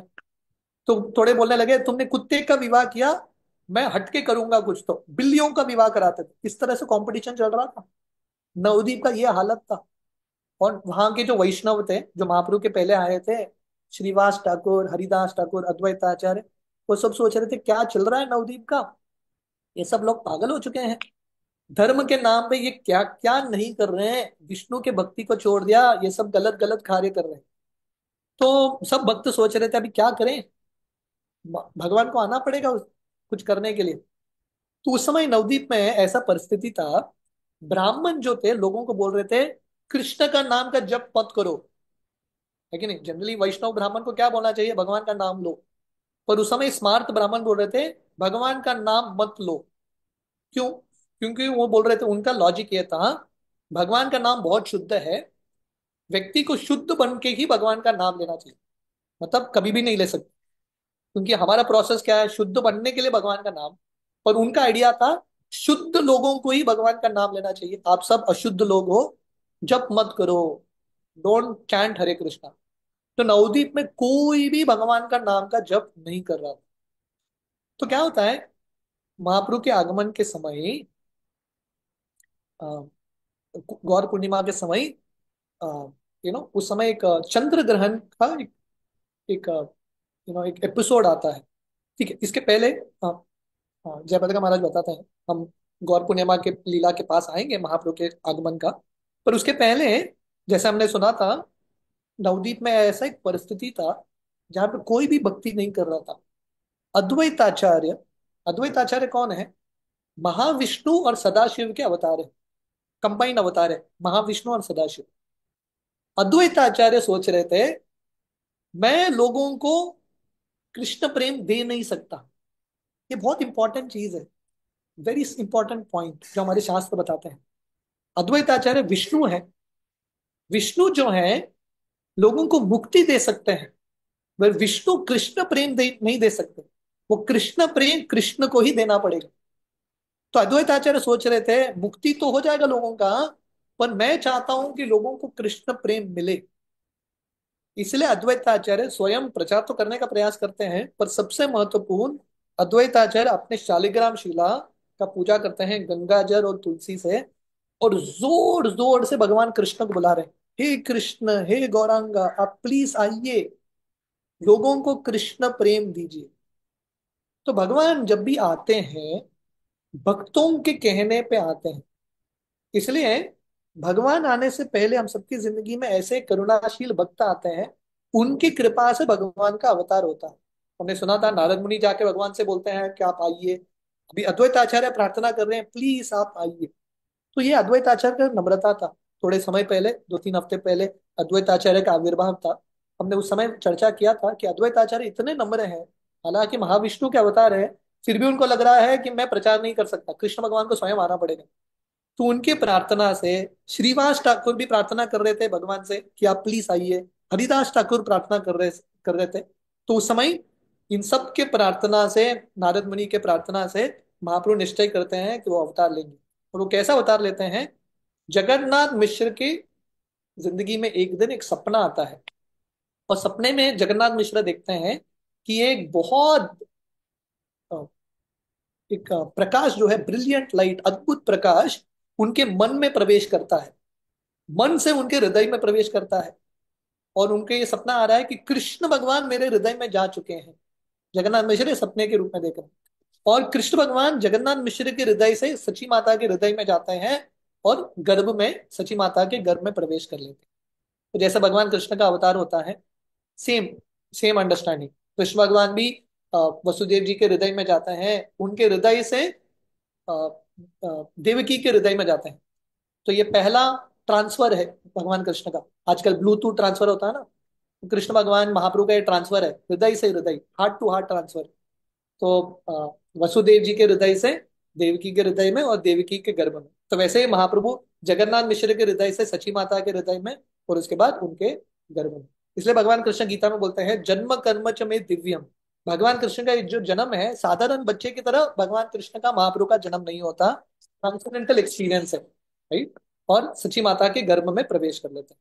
जब सची माता के गर्भ में महाप्रभु प्रवेश करते हैं, सची जगन्नाथ मिश्र देख रहे हैं कि सची माता जो पहले से सुंदर थी, अभी बहुत सुंदर बन गई, वेरी वेरी ब्यूटीफुल। तो यहाँ पे भी एक बहुत इंपॉर्टेंट विषय है जिसके ऊपर हम चिंतन मनन कर सकते हैं। अगर एक्चुअली हमको सुंदर बनना है, हर व्यक्ति सुंदर बनना चाहता है, ब्यूटीफुल हैंडसम बनने के लिए, अगर हम एक्चुअली हमारे हृदय में भगवान को स्थान देंगे, ऑटोमेटिकली एक सुंदरता आती है। There is a beauty that comes. Srila Prabhupada, imagine कीजिए, प्रभुपाद एक 70 साल के व्यक्ति है, प्रभुपाद अमेरिका जाते हैं, वहां पे young boys and girls, American लड़के, 19 साल के, 20 साल के, प्रभुपाद से इतने आकर्षित हो रहे हैं। आई मीन दिस इज, ये इतिहास में कभी नहीं हुआ है।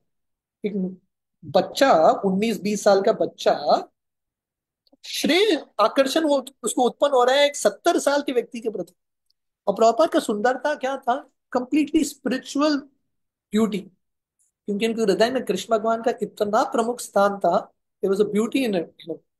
वैसे ही सची माता इतनी सुंदर लग रही थी, और सब लोग सची माता के गर्भ में महाप्रभु जाने के बाद ऐसा एक वातावरण बनता है, एक अनुकूल वातावरण। लोग जाके सीधा जगन्नाथ मिश्र को प्रणाम करते हैं, और उनको बोलते हैं ये पैसा रखना।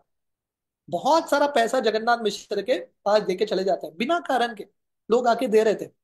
और जगन्नाथ मिश्र सोच रहे थे, इन लोगों को मैंने कभी देखा भी नहीं, सडनली लोग आके मुझे इतना सारा पैसा दे रहे हैं।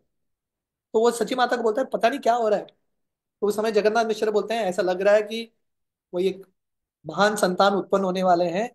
नारायण आने से पहले लक्ष्मी माता ऑलरेडी आ गई। जनरली ब्राह्मणों का घर गरीब होता है, गरीबी होती है, पर यहाँ पे स्वयं लक्ष्मी माता अपने आप चल के आ रही है। तो सची माता को भी ऐसा एक भाव था। सची माता जगन्नाथ मिश्र को बोलते हैं कि जब से ये लड़का, ये बच्चा मेरे गर्भ में आया है, मैं देख रही हूं कि देवी देवता आके प्रार्थना अर्पण कर रहे हैं अलग अलग रूप में। सची माता ये देख रही थी। जैसे भागवतम में वर्णन था 10वें स्कंद में, जब भगवान कृष्ण देवकी के घर में चले जाते हैं, देवी देवता आके भगवान कृष्ण को प्रार्थना अर्पण करते हैं। पूरा अध्याय है भागवतम का 10वां स्कंद, प्रेयर्स बाय द डेमीगॉड्स। तो वैसे ही सब देवता आके महाप्रभु को प्रणाम कर रहे हैं, जो अभी सची माता के गर्भ में है। जय सच्चिनंदन, जय नित्यानंद, जय अद्वैत चंद्र, ऐसा प्रार्थना कर रहे हैं। और सभी देवी देवता महाप्रभु के पास आके हाथ जोड़ के प्रार्थना कर रहे हैं, हे भगवान आप आए हो युग अवतार के रूप में, मुक्ति प्राप्त करना भी बहुत मुश्किल है, पर आप आए हो ये अवतार में मुक्ति देने के लिए नहीं, मुक्ति से श्रेष्ठ कृष्ण प्रेम देने के लिए। और आप सबको फ्रीली बांटने वाले हो। हम सब स्वर्ग लोक में रहते हैं, हमारी ये प्रार्थना है कि हम, आप हमको भी कृष्ण प्रेम दीजिए। क्योंकि स्वर्ग लोक में ना दो समस्याएं हैं। स्वर्ग लोग जो भक्त जाना चाहते हैं, जयपताका स्वामी महाराज यहाँ पे बता रहे हैं, शिला प्रभुपाद, एक बार प्रभुपाद ने बताया था इस्कॉन के भक्त अगर फोकस्ड नहीं रहेंगे ना, बहुत सारे इस्कॉन के भक्त गोलोक वृंदावन नहीं जाएंगे, स्वर्ग ही जाएंगे। They will all go to heavens. हमको बहुत सावधान रहना है कि भक्ति करने की सफलता नहीं कि स्वर्ग पहुंचना है, हमको आध्यात्मिक जगत जाना है। तो सभी स्वर्ग के जो निवासी हैं देवी देवता आके महाप्रभु से प्रार्थना कर रहे हैं और बोल रहे हैं महाप्रभु को, स्वर्ग में दो समस्या है। पहला, हालांकि हमने अमृत पिया है समुद्र मंथन का, फिर भी हमारे हृदय में भय रहता है। अलग अलग असुर, रावण हो, हिरण्यकशिपु हो, ये सब लोग आके आक्रमण करते हैं, उनके प्रति हमारा भय है। इसलिए उनके साथ युद्ध करने में भी आप मदद कीजिए। पर इससे और एक बड़ा समस्या है स्वर्गलोक में। सबसे बड़ा समस्या क्या है? Sense gratification. वहां पे इतना इंद्रिय भोग का वस्तु है, इतने सुंदर अप्सराएं हैं, नंद कानन गार्डन्स हैं, इतना सुंदर अमृत है, सब कुछ है। लोगों का मन, देवताओं का मन भक्ति में नहीं लगता, क्योंकि इतने सारे प्रलोभन है, सो मेनी डिस्ट्रैक्शंस। तो सभी देवता महाप्रभु से प्रार्थना कर रहे हैं, हम आए हैं आपके पास, अभी आपका अवतार होने वाला है, आप हमको कृष्ण प्रेम दीजिए। ये सही अमृत है, आप प्लीज हमको कृष्ण प्रेम दीजिए। तो ये सब देवता महाप्रभु को आके प्रणाम कर रहे हैं। तो सची माता जगन्नाथ मिश्र को बोलती है, मैं ये सब दृश्य देख रही हूँ, देवी देवता आके प्रार्थना कर रहे हैं। तो सची माता उस समय समझ नहीं पा रही है देवी देवता है, उनको लग रहा है कुछ भूत प्रेत आए हैं इत्यादि, अलग अलग स्पिरिट का आवरण हो रहा है। वो नरसिंह देव से प्रार्थना कर रही है। तो इस तरह से जगन्नाथ मिश्र और सची माता अलग अलग चीज का अनुभव करते हैं और एक दूसरे के साथ शेयर कर रहे हैं। तो महाप्रभु सची माता के गर्भ में 13 महीना रुकते हैं, 13 मंथ्स। जयपताका महाराज यहाँ पे एक बहुत प्रैक्टिकल चीज बोल रहे हैं। आजकल माँ के गर्भ में बच्चा 9 महीना है, 9 महीना के एक दिन 2 दिन एक्स्ट्रा हो गया, डॉक्टर तुरंत बोलते हैं सिजेरियन करो, डिलीवरी कराओ जल्दी। तो जयपताका महाराज मजाक में बोलते हैं, महाप्रभु कलयुग में अभी के समय आते थे, महाप्रभु का शायद अवतार होता ही नहीं था, बहुत जल्दी हो जाता था। उस समय थे 13 महीना सची माता के गर्भ में, फिर भी सिजेरियन नहीं हुआ, नॉर्मल डिलीवरी हुआ। तो सची माता भी बहुत चिंतित थी, क्या हुआ, 13 महीना बच्चा आया ही नहीं रहा बाहर। तो उनके पिताजी, सची माता के जो पिताजी थे, नीलंबर चक्रवर्ती, बहुत बड़े एक एस्ट्रोलॉजर थे, उनके पास जाते हैं, क्या प्रॉब्लम क्या है बच्चे में? तो नीलंबर चक्रवर्ती बोलते हैं, कुछ नहीं, बच्चा बढ़िया है, पूर्णिमा के दिन इसका अवतार होगा, he will come, he will be born on the day of Purnima. तो जो पूर्णिमा का दिन था, गौर पूर्णिमा के लिए जो तिथि, उस समय ऑन दैट पर्टिकुलर ईयर चंद्र ग्रहण का तिथि था। तो जैसा हमने सुना था, मैंने बताया था नवदीप का परिस्थिति, कोई भी नवदीप में भगवान के नाम का जप नहीं करता था। इनको लग रहा था भगवान का नाम बहुत शुद्ध है, अशुद्ध है, हम जप नहीं कर सकते। पर क्या होता है, चंद्र ग्रहण के समय या ग्रहण के समय, ये प्रथा है वैदिक धर्म में कि लोग गंगा में जाके स्नान करते हैं। और गंगा में स्नान करके, क्योंकि अशुभ वातावरण है, ग्रहण के अलग अलग यू नो रिजल्ट से बचने के लिए लोग भगवान के नामों का उच्चारण करते हैं, बस प्रोटेक्शन के रूप में। तो सब लोग उस समय, क्योंकि चंद्र ग्रहण का समय था महाप्रभु के आगमन के दिन, तो सब लोग नवदीप के निवासी गंगा में जा चुके थे और गोविंद गोविंद, हरे कृष्ण, हरि बोल, कृष्ण मुरारी, अलग अलग कृष्ण का नाम जोर जोर से चिल्ला रहे थे। क्योंकि अभी गंगा के अंदर है, गंगा शुद्ध है, तो शुद्ध गंगा में लोग जप कर सकते हैं, तो सब लोग चिल्ला रहे हैं। मुस्लिम लोग भी जब हिंदू को देख रहे थे, वो भी बोल रहे थे कि सब लोग क्या हरे कृष्णा बोल रहे हैं। मुस्लिम लोग भी जप करने लगे। सब जगह हरि नाम का ध्वनि, जो कभी नवदीप के इतिहास में नहीं हुआ। तो श्रीवास ठाकुर जब वो सुनते हैं ये, उसने किसने बताया चंद्र ग्रहण अशुभ वातावरण है, ये सबसे शुभ वातावरण है, क्योंकि जहां पे हरिनाम का जप चल रहा है सबसे ऑस्पिशियस टाइम। तो सब जगह हरिनाम का जप कर रहा चल रहा है। सब वैष्णव इतने खुश थे, इतने खुश थे, वो सोचने लगे रोज चंद्र ग्रहण होने दो, लेट पीपल कीप चैंटिंग हरे कृष्णा, ये सबसे बढ़िया दिन है इतिहास में, सब लोग हरि नाम का जप कर रहे हैं। उसी समय महाप्रभु का आगमन होता है। महाप्रभु ये सिचुएशन को क्यों चुनते हैं? महाप्रभु ये बताना चाहते हैं, सबसे शुभ अवसर है, शुभ समय है, या शुभ वातावरण है जहां पे हरि नाम चल रही है। तो महाप्रभु एक दृष्टिकोण से अशुभ समय में अवतार होता है उनका, ग्रहण के समय महाप्रभु अवतार लेते हैं। वो एक्सटर्नल अंडरस्टैंडिंग है।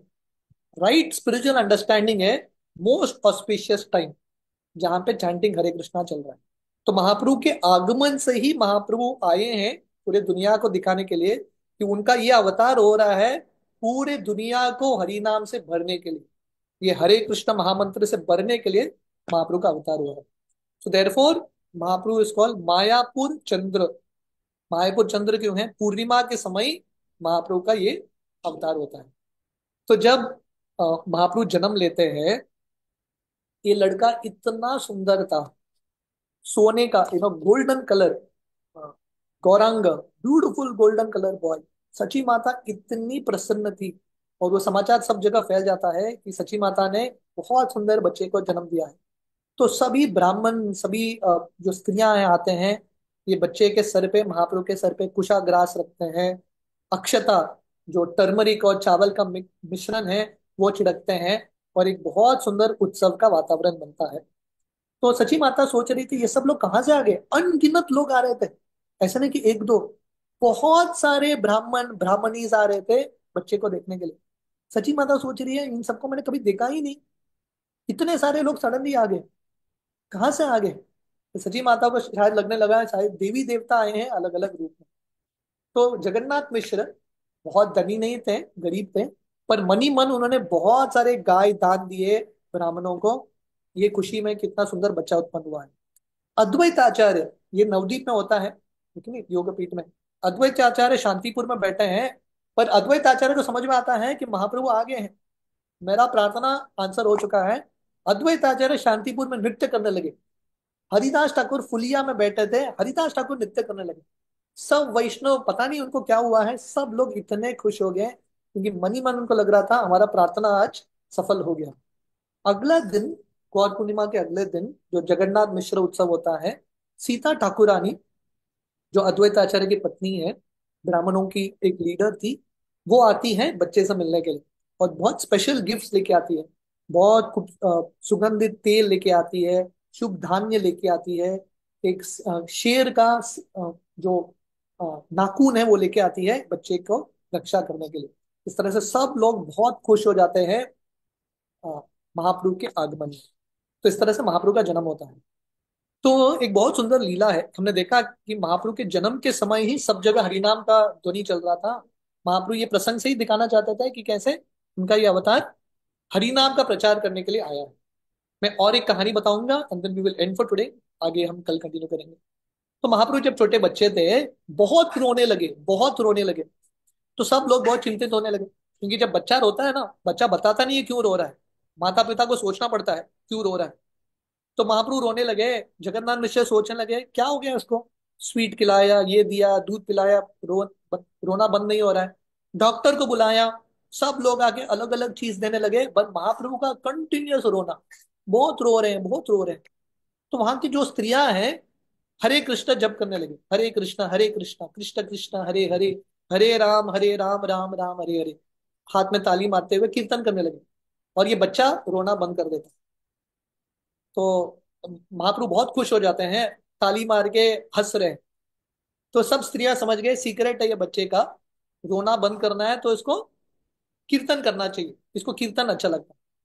तो उन्होंने 10 मिनट कीर्तन किया, उसके रोने को बंद किया। जब निकल के जा रहे थे, कीर्तन बंद हो गया, महाप्रभु जोर जोर से वाह वाह करके रोने लगे। तो सब स्त्रियां फिर से कीर्तन करने लगे, कीर्तन शुरू हो गया, महाप्रभु का रोना बंद। इन्होंने कीर्तन बंद किया, महाप्रभु का रोना शुरू। तो महाप्रभु कंटिन्यूअसली इन सब लोगों से कीर्तन कराते थे, कीर्तनीय सदा हरि। तो छोटे बच्चे के रूप में ही महाप्रभु ने अपना आंदोलन शुरू कर दिया, हरिनाम संकीर्तन का आंदोलन। इस तरह से महाप्रभु का लीला शुरू होती है। हम कल के सत्र में महाप्रभु के नामकरण इत्यादि आगे की लीलाएं से। हरे कृष्ण। हरी हरी बोल। Thank you so much Prabhu ji. बहुत ही सुंदर तरीके से आपने आज का सत्र दिया, बहुत सुंदर तरीके से महाप्रभु की लीलाओं को श्रवण कराया, उसके लिए बहुत बहुत आभार। प्रभु जी अपने पास समय रहेगा कुछ और सेशन के लिए? हाँ कर सकते ओके। आपसे भक्तों से विनती है कि आज की क्लास से रिलेटेड अगर आपका कोई प्रश्न या कोई भी जिज्ञासा है तो आप अपना हैंड रेज करके प्रभु जी को पूछ सकते हैं। हरे कृष्णा। भाव गए प्रभु, आप अनम्यूट करके अपना प्रश्न करें। हरे कृष्णा प्रभु जी, दंडवत प्रणाम प्रभु जी। बहुत ही सुंदर प्रभु जी, आपने ये सीरीज शुरू किया है। तो thank you very much Prabhu जी, क्योंकि ये बुक मैं लाया था और पढ़ने की इच्छा थी, बट इसी के साथ आपकी ये सीरीज से at least we can refer it. So thank you Prabhu ji. मेरा एक प्रश्न है। आपने ये बोला कि गौरांग महाप्रभु का जो अवतार है वो सिद्ध लोक में इटर्नल रहता ही है वो अवतार, राइट? तो फिर जो इटर्नल अवतार रहता है महाप्रभु में, महाप्रभु का, और यहाँ पे महाप्रभु आते हैं, तो वहां पे फिर राधा कृष्ण के साथ ही वो अवतार होता है, वहीं पे साथ में होता है कि कैसे? वो थोड़ा आई कुडंट कैच इट प्रभु जी। नहीं, महाप्रभु तो स्पिरिचुअल वर्ल्ड में है ही। राइट। जैसे कृष्ण स्पिरिचुअल वर्ल्ड में है, महाप्रभु भी स्पिरिचुअल वर्ल्ड में है। पर ये दुनिया में कैसे आता है, जब भगवान कृष्ण ब्रह्मा जी के वो एक दिन में एक बार आते हैं ना, वो एक युगा साइकिल में, राइट। उसी साइकिल में महाप्रभु भी आते ओके, वो महाप्रभु आते हैं। पर जैसे गोलोक में तो राधा कृष्ण नित्य है, नित्य वास है उनका, और वहां पे उनकी लीला चलती है। तो महाप्रभु का भी नित्य वास गोलोक वृंदावन में है। हैं, कभी नित्यवास। ओके, अच्छा, ये मुझे नहीं पता था। स्पिरिचुअल वर्ल्ड का दो भाग है, एक हम्म। वृंदावन, गोलोक वृंदावन, और एक नवद्वीप। तो राइट। इसमें हमारे बहुत सारे आचार्य, उनके दो रोल्स हैं। एक, वो महाप्रभु के लीलाओं में भाग भी ले रहे हैं, और उसके साथ साथ उनका राधा कृष्ण की लीला में भी एक स्वरूप है। हम्म, जैसे रूप गोस्वामी, रूप मंजरी, ही इज ऑल्सो रूप गोस्वामी। तो वैसे ही ये गौड़ीय भक्तों के लिए एक स्पेशल फैसिलिटी है कि स्पिरिचुअल वर्ल्ड जाने के बाद हम एक रूप रख सकते हैं या दो रूप रख सकते हैं। भक्तों को बहुत तीव्र इच्छा है, वो वृंदावन लीला में भी उनका एक रूप हो सकता है, और साइमल्टेनियसली नवदीप लीला में भी उनका रूप हो सकता है। तो हमें चॉइस मिल सकता है, या तो we can keep either or we can keep both, so that's a good choice Prabhu ji. Thank you very much Prabhu ji, thank you. Hare Krishna, Hare Krishna.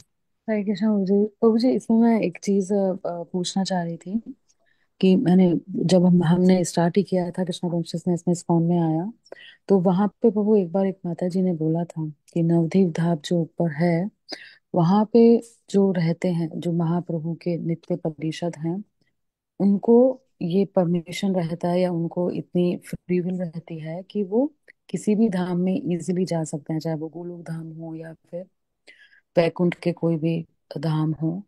But Golok धाम के भी जो नित्य परिषद हैं, या वैकुंठ धाम के परिषद हैं, वो कभी भी नवदीप धाम में नहीं एंटर हो सकते।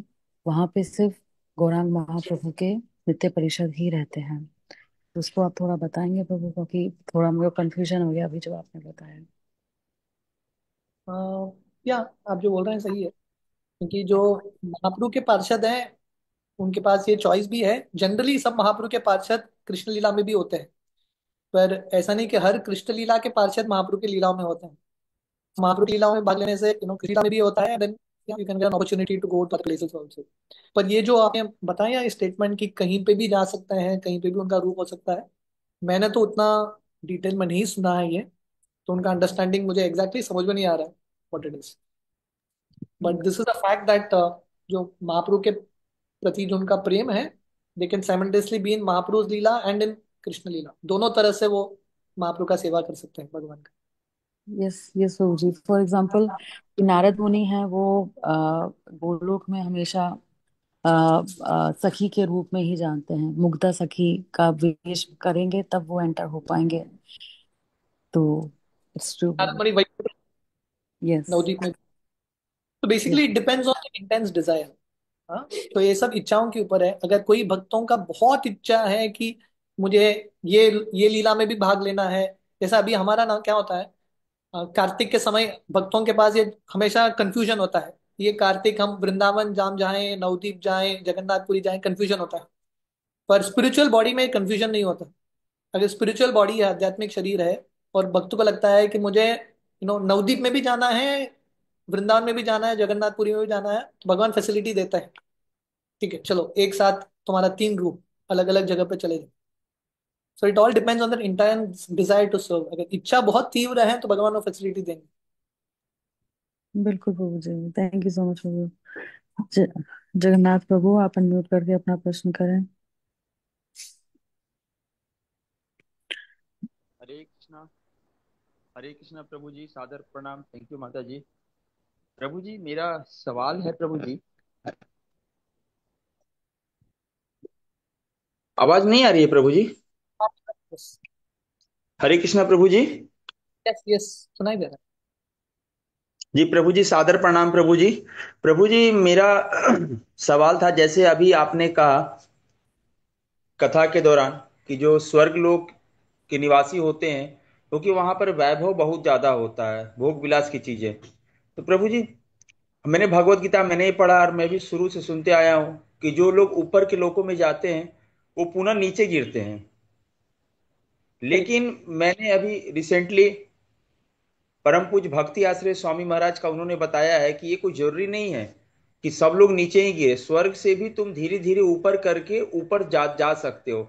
तो ऊपर प्रभु जी, मुझे ये समझना, क्योंकि मैंने यूट्यूब में सुना था, तो सवाल तो नहीं कर सकते हैं वहां। तो वहां उन्होंने प्रभु जी कि वो कौन सा प्रभु जी, जहां जहां पर इतना सारा भोग है, वहां ऐसा क्या हो रहा है कि वो एक स्टेप ऊपर चला जा रहा है भक्ति करके?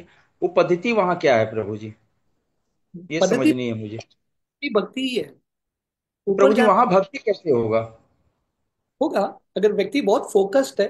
सी, जो महाराज जी बता रहे हैं उसका ये अंडरस्टैंडिंग है। अल्टीमेटली देखिए, सभी देवी देवता कृष्ण के भक्ति हैं। देवता बनने के लिए पुण्य भी चाहिए, भक्ति भी चाहिए, है कि नहीं? जी Yes, इंद्र बनना मतलब एक रिस्पॉन्सिबिलिटी है ना। भगवान किसी असुर को तो नहीं देंगे, उनके भक्तों को ही देंगे वो रिस्पॉन्सिबिलिटी। तो देवी देवता भी भगवान के भक्ति हैं, उसमें तो डाउट ही नहीं है। इसलिए भगवान कृष्ण अलग अलग अवतार लेके उनकी मदद करते हैं ना। अगर भक्त नहीं होते तो क्यों भगवान मदद करते थे उनकी? तो वो सब भक्ति है। पर वहां पे टेंडेंसी है, भोग विलास का टेंडेंसी है। Lot of tendency for mixed भक्ति। भक्ति तो है वहां पे फॉर श्योर, पर वो मिश्रित भक्ति है। पर वहां पे भी हालांकि मुश्किल है, पर वहां पे जो भक्त बहुत फोकस्ड है वहां से आगे बढ़ सकते हैं, लेकिन एक्चुअली गो अहेड। पर जी प्रभु जी। जी धरती का जो लोक है बहुत अनुकूल है भगवान का भक्ति करने के लिए कंपेयर टू हेवेंस। इसलिए देवी देवता भी प्रार्थना करते हैं कि धरती में महाप्रभु के आंदोलन में भाग लेना, क्योंकि धरती में डिस्ट्रैक्शंस हैं पर उतना नहीं है जितना स्वर्ग में है। जी प्रभु जी। और प्रभु जी, ये भी कहा जाता है कि जो ब्रह्म लोक सर्वोच्च लोक है भौतिक लोक का, वहां पहुंचकर भी नीचे ही गिरना है। लेकिन महाराज जी ने साफ साफ कहा है कि ऐसा कहीं नहीं लिखा है। जो ब्रह्म लोक एक बार चला गया वो कभी नीचे नहीं आएगा, वो वहां से तुरंत बैकुंठ लोक ही शिफ्ट करेगा। तो प्रभु जी, दो चीज है ये सब। महाराज जी ने कहा था कि जो ब्रह्म लोक सर्वोच्च लोक चला गया है, भौतिक लोक का सर्वोच्च लोक ब्रह्म लोक है, वहां से आप नीचे नहीं आ सकते हो, वहां से आप शिफ्ट गोलोक धाम ही या बैकुंठ जाओगे, अकॉर्डिंग आपकी इच्छा क्या है। लेकिन यहाँ तो बताया जाता है कि ब्रह्म लोक से भी नीचे आ सकते हैं। प्रभु जी, दो चीज हो गया, थोड़ा समझा सकते हैं? या जनरली भागवतम में भी अंडरस्टैंडिंग है, सत्य लोक या ब्रह्म लोक से तो प्रलय के समय व्यक्ति आगे ही बढ़ता है। जी डेफिनेटली ब्रह्मलोक का स्तर स्वर्ग लोक से थोड़ा अलग है। स्वर्ग लोक में भोग विलास का बहुत सारे फैसिलिटीज है। ब्रह्मलोक में it's it's more very very spiritual, बहुत बहुत स्पिरिचुअल वातावरण है वहाँ। जनरली वहां से पतन होना तो मुश्किल ही है, डिफिकल्ट। जी प्रभु जी। तो फिर ऐसा क्यों कहा जाता है प्रभु जी कि वहां से भी नीचे आओगे, वहां भी क्यों जाते हो? ऐसा क्यों कहा जाता है? इसलिए कहा गया है ताकि हम लक्ष्य बनाए।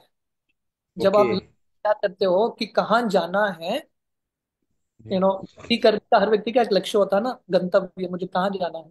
तो लक्ष्य ब्रह्मलोक भी नहीं होना चाहिए, लक्ष्य शुड बी स्पिरिचुअल वर्ल्ड। इसलिए केवलाष्टकम का वो श्लोक है, आ ब्रह्म, व्हाट इज दैट वर्स, आ ब्रह्म स्तंभ पर्यंतम सर्वम मायामयम जगत। राइट? सो सब कुछ जी माया का नगरी। तो बेसिकली हमारा लक्ष्य है spiritual world, that should be the mode. जी प्रभु जी। और प्रभु जी, मेरे से कोई हैं जो प्रभुपाद के नियमों को पालन करते हैं, सब कुछ करते हैं प्रभु जी जो इस्कॉन में कहा गया है, लेकिन उनका भक्तों का संग नहीं है। तो उन्होंने मुझसे सवाल किया तो मैं जवाब नहीं दे पाया, तो मैं आपसे पूछ रहा हूँ प्रभु जी, आप जवाब देंगे वही मैं उनको बता दूंगा। उन्होंने मुझसे बोला कि वो ट्रैवल करते हैं तो जहाँ मंदिर होता है जाते हैं, उनको उनके पास कोई सेवा नहीं है। तो वो जाते हैं तो दोपहर के बाद से थोड़ा मंदिर के साफ सफाई कर देते हैं प्रभु जी, झाड़ू वगैरह दे देते हैं।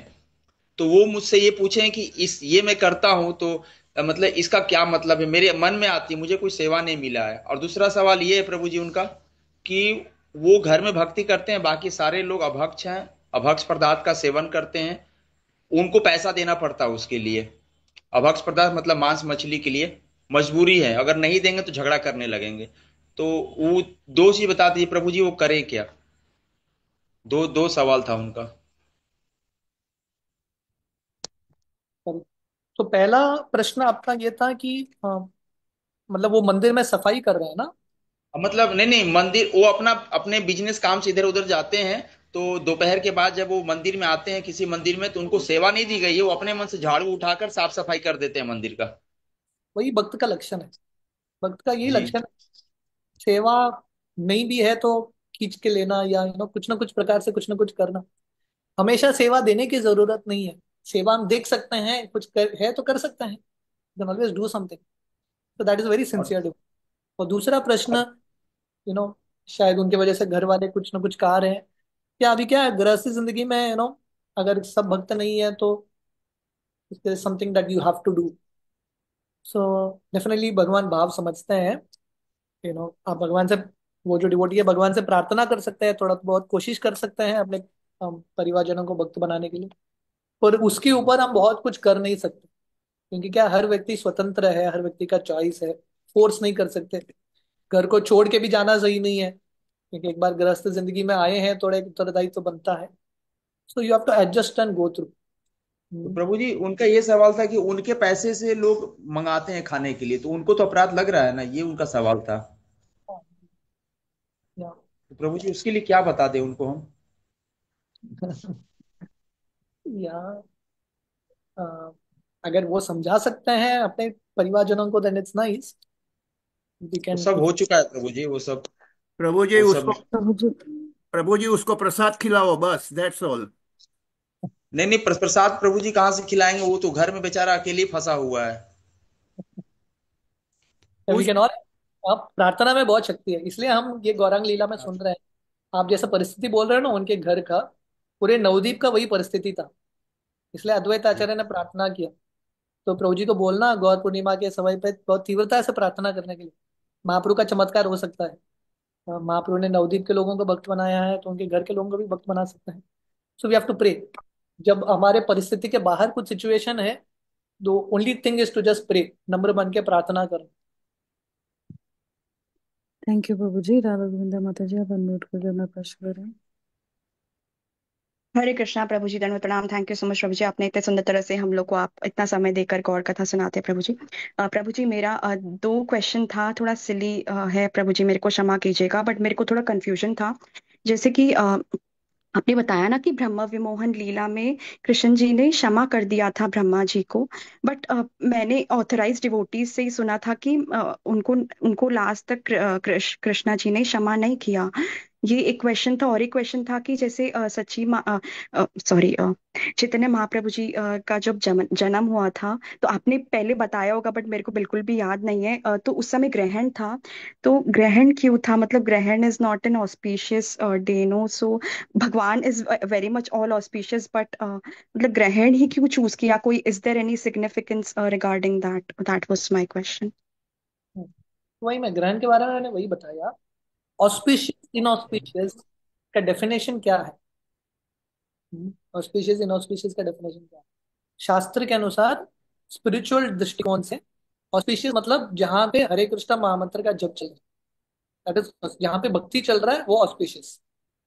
जहां पे भक्ति नहीं चल रहा है वो इनऑस्पिशियस। हमारे डेफिनेशन अलग होता है। उनको लगता है कि घर में पैसा आ रहा है, सबको नौकरी है, बच्चे बहुत अच्छे हैं, बच्चे हमारा सुनते हैं, कुछ प्रॉब्लम नहीं है, हेल्थ का समस्या नहीं है, तो सब शुभ है। और हमारा डेफिनेशन है इनऑस्पिशियस का, किसी को कैंसर का न्यूज आ गया घर में, या कोई बीमार पड़ गया, या किसी के घर में मृत्यु हो गया, अकाल मृत्यु, हमको लगता है बहुत अशुभ। जनरली कर्मकांड का यह दृष्टिकोण होता है। लेकिन हम्म। तो ये कंप्लीट रॉन्ग अंडरस्टैंडिंग है from spiritual point of view. इसलिए ये भौतिक दुनिया का जो पुण्य का मैथमेटिक्स है, और आध्यात्मिक जगत का मैथमेटिक्स बिल्कुल अलग है। Mathematics are completely different. तो हमारा अंडरस्टैंडिंग है कि सब कुछ गड़बड़ चल रहा है, भक्ति चल रहा है, तो इट इज मोस्ट ऑस्पिशियस। सब कुछ बढ़िया चल रहा है पर भक्ति नहीं चल रहा है, most inauspicious. That is why Mahaprabhu chose lunar eclipse. Bharat दृष्टिकोण से inauspicious, but it was most auspicious क्योंकि वहां पे चैंटिंग हरे कृष्णा चल रहा है। हरि बोल। थैंक यू प्रभु जी। तो प्रभु जी ब्रह्मा जी का क्या मानना चाहिए कि ब्रह्मा जी को क्षमा किया कि नहीं किया, क्योंकि अम, एक महाराज जी से ही सुना था मैंने, तो समझ में नहीं आ रहा मुझे। भगवान ने ब्रह्मा जी को क्षमा नहीं किया, इसलिए ब्रह्मा जी आए नवदीप में, इसलिए दैट्स द पॉइंट क्या? नो, द्वापर युग की जो लीला हुआ था वो उसमें उसका था प्रसंग कि आफ्टर, इवन आफ्टर द स्तुतिज sung by Brahma ji, he was like कि you are acting very clever, so I I won't forgive you right now. I relate बोलता हूँ क्योंकि कृष्ण लीला में तब में तो वर्णन है, भगवान कृष्ण बोलते हैं ठीक है, but probably Maharaj has some understanding. जब तक वो लेक्चर नहीं सुनेंगे ना महाराज का, I will not be able to comment on what was his exact thought. Yeah okay okay, it's okay Prabhu ji. से कुछ बोला होगा, they may be some understanding to that. Okay okay okay Prabhu ji. Hare Krishna, धन्यवाद, प्रणाम। Thank you Prabhu ji. Thank you Prabhu ji. Bhagavat Prabhu आप unmute करें। हरे कृष्ण प्रभु जी। तो मेरा एक काउंटर क्वेश्चन है। जो प्रेमा प्रिय पद्मा माता जी ने बोला कि एंड ऑल्सो मेरी थोड़ी जिज्ञासा है कि नारद मुनि कृष्ण लीला में हर बार कहीं से न कहीं चले जाते थे, ही डिडंट नीड परमिशन। जैसे रुक्मिणी जी के साथ कृष्ण कोई लीला कर रहे हैं या कहीं पे भी है तो नारायण नारायण करके जाते, और यहाँ कहीं भी नहीं देखा है कि वो घोर लीला में कहीं पे भी अपियर हुए हैं वैसे चैतन्य महाप्रभु की लीला। कौन? नारद मुनि? हाँ। नारद मुनि श्रीवास ठाकुर के रूप में है ना, वो मेन पर्सन है। अच्छा, so because he was there eternal form था तो वही उनके साथ ही रहे, और कृष्ण भगवान के साथ में रहे नहीं है, वो कभी कभी आते थे लीला में। हाँ हाँ, कृष्ण भगवान के साथ भी कृष्ण लीला में भी नारद मुनि का भी एक गोपी का स्वरूप था, he wanted to enter there. Mugdha Sakhi Prabhu. हाँ, मुग्धा सखी, मुग्धा सखी। मुग्धा सखी था। But yeah in mahapurush lila at least is there as Srivas Thakur, is an eternal associate. Srivas Thakur के घर में ही महापुरुष संकीर्तन शुरू करते हैं। Okay, thank you Prabhu ji. और दूसरा क्वेश्चन, जैसे प्रेमा प्रिय पद्मा माता जी ने बताया कि जो गौरांग महाप्रभु के भक्त होते हैं वो इटर्नल सेवा में जा सकते हैं, they can go anywhere, but who are in Goloka Vrindavan serving Radha Krishna और they can not go to miss Navadvip dham, eternal Navadvip dham, right, नहीं जा सकते हैं। तो फिर प्रभु जी हम लोग जो जैसे कोई जीव होते हैं डीटी वर्शिप करते हैं तो राधा कृष्ण की डीटी वर्शिप करते हैं, और कोई लोग गौर निताई की वर्शिप करती है, so what about them? So they are whoever is serving Radha Krishna, they might not able to go to Navdeep, eternal Navdeep Dham, right? नहीं, it is not like that. ये Mhm. के ऊपर निर्भर नहीं है। ऐसा नहीं कि आपको नवदीप वृंदावन धाम जाना है तो आपके पास दोनों राधा कृष्ण को अन्यथा डेटी होने चाहिए। It's not like that, it's not based on deity worship. It's ultimately based on your deep desire, आपकी तीव्र इच्छा। Ultimately Krishna fulfils your deepest desires. हाँ, आपका you want to participate in both the pastimes. वही मैं बोल रहा हूँ, ये जो अपॉर्चुनिटी है सिर्फ गौड़ीय वैष्णवों को उपलब्ध है। ये गौड़ीय वैष्णव के अलावा कोई नवदीप धाम जानता भी नहीं है, नवदीप धाम के महिमा को। ये गौड़ीय वैष्णव अंडरस्टैंड। तो गौड़ीय वैष्णवों के लिए महाप्रभु के ये बहुत स्पेशल अपॉर्चुनिटी है कि गौड़ीय वैष्णव अगर चाहिए, उनका इच्छा तीव्र है, so they can have two forms in both the past times.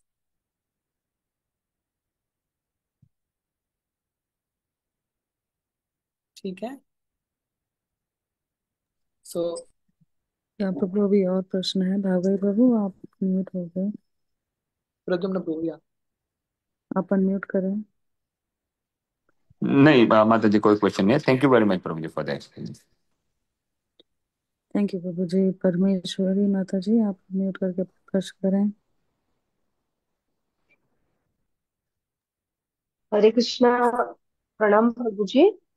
प्रभु जी अभी 14 को गौर पूर्णिमा है, तो हमें चैतन्य महाप्रभु की लीला हम बार बार सुनते हैं, फिर भी हमें सीरियस मूड में कैसे लेना है गौरांग महाप्रभु जी का आविर्भाव दिन, उनका मूड क्या करना कैसे है? हमें जीवन में उतारना है, महाप्रभु अपने का जीवन मूड। में उनका जो। हाँ हाँ हाँ। अपने जीवन में प्रभु जी कैसे उतारे महाप्रभु का विभाव जो हो रहा है वो। महाप्रभु का मूड। यस, हाँ। Mahaprabhu means the mood of preaching. अपने क्षमता के अनुसार थोड़ा बहुत प्रचार करने का भी प्रयास करना है, लोगों को जोड़ने का प्रयास करना है। तो महाप्रभु ये अवतार लिए हैं प्रचार करने के लिए, हरि नाम बांटने के लिए। तो महाप्रभु को प्रसन्न करना है तो थोड़ा बहुत रिश्तेदारों को, दोस्तों को, यू नो पड़ोसियों को, किसी ना किसी को हरि नाम देने का प्रयास करना। सो दैट विल प्लीज महाप्रभु। हाँ, गौर पूर्णिमा के समय हम सब लोग संकल्प ले सकते हैं। ये पूरा गौर लीला हम सुनेंगे ना, हम next few weeks, few days हम सुनेंगे कि महाप्रभु का मूड क्या था, मिशन क्या था, प्रचार का मूड। सो प्रोबेबली बाई गौर पूर्णिमा हम कुछ संकल्प ले सकते हैं ताकि हम भी थोड़ा और प्रचार कर सके इन सम वे और the other. Thank you Prabhu जी। प्रथम प्रभु जी आप अनम्यूट करें। हरे कृष्णा, दंडवत प्रणाम प्रभु जी। आपने बहुत अच्छी तरह ये क्वेश्चन आंसर चल रहा है, भावग्राही प्रभु बता रहे थे, तो उसमें मुझे याद आया कि नरोत्तम दास ठाकुर का कई भजन है। उसमें एक भजन आता है, गौरांगेर त्रुटि पद जार धन संपद से जाने भक्ति रससार। उसमें एक लाइन आती है, गौरांगेरा संगी गणे नित्य सिद्ध करी माने से जाए वजेंद्र सुत पास। श्री गौड़ मंडल भूमि जेबा जाने चिंतामणि तारे होए ब्रज भूमेवास। मीन्स गौरांगे के संगी गणों को नित्य सिद्ध मानने वाला व्यक्ति वजेंद्र सुत श्री कृष्ण के पास उनके परम धाम को जाता है। नरोत्तम दास ठाकुर बताते हैं वो, और बताते हैं कि श्री गौड़ मंडल भूमि को जो चिंतामणि के रूप में जानता है वह ब्रज भूमि में वास करता है। So there is no difference between Vrindavan and Navadvip. They are both same. Mayapur and Vrindavan are same. You have to consider. Correct correct correct. Hare Krishna Prabhu. Thank you so much. Hare Krishna.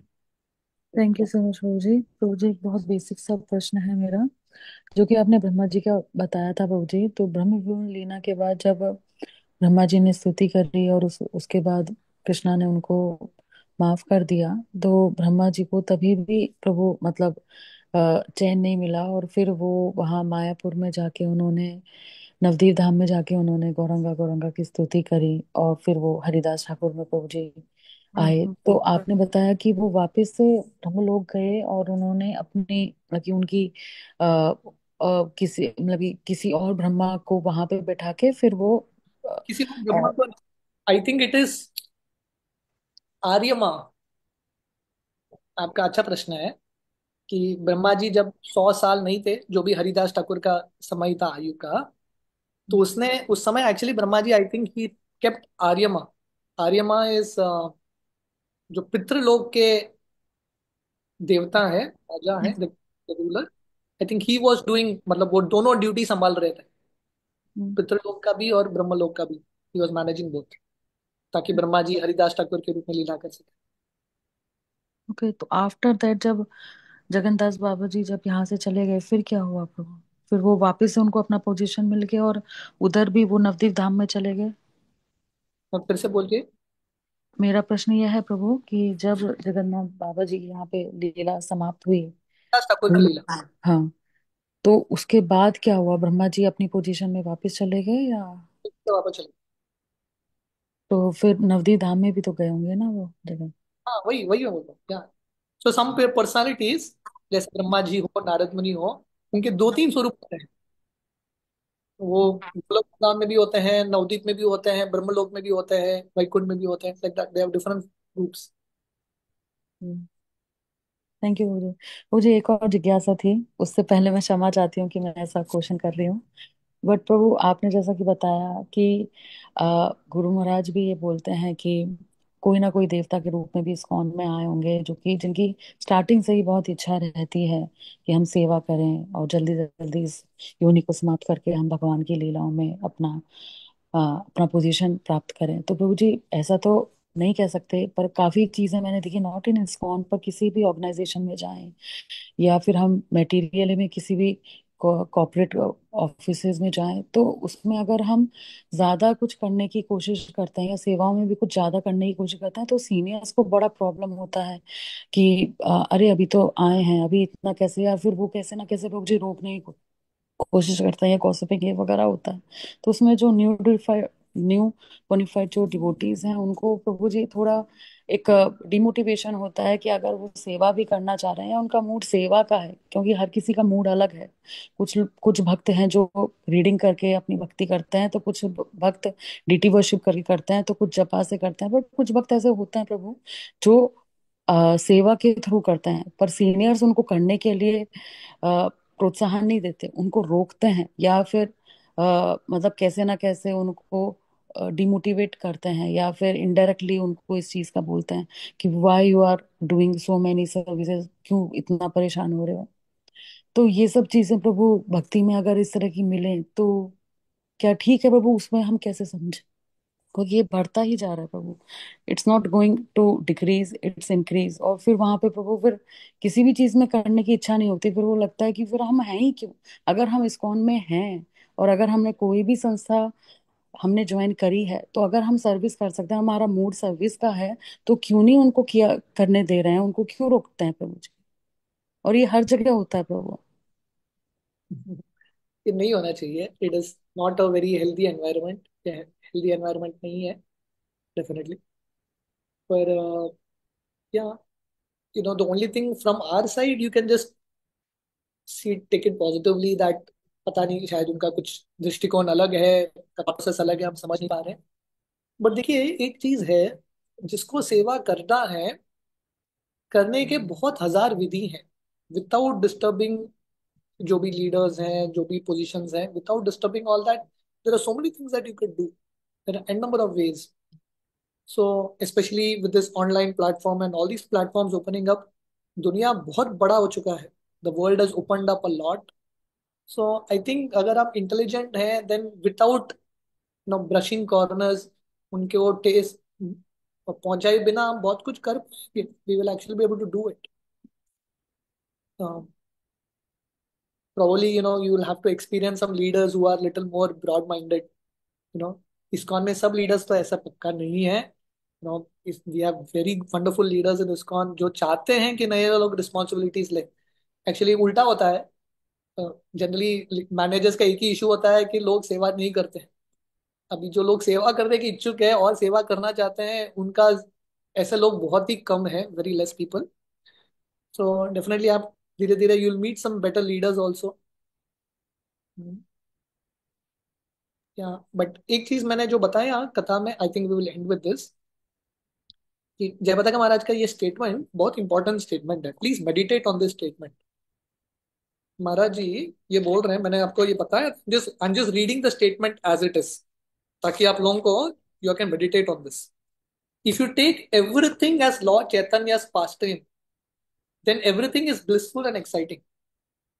समझना कि जो भी हो रहा है, लोग आपको कुछ बोले या कुछ भी करे, take it as Mahaprabhu's pastimes. अगर ये दृष्टिकोण आप उपलब्ध करेंगे, शायद महाप्रभु का कुछ लीला है, महाप्रभु हमको नम्र करा रहे हैं या कुछ भी हो, no this is what should be the mode.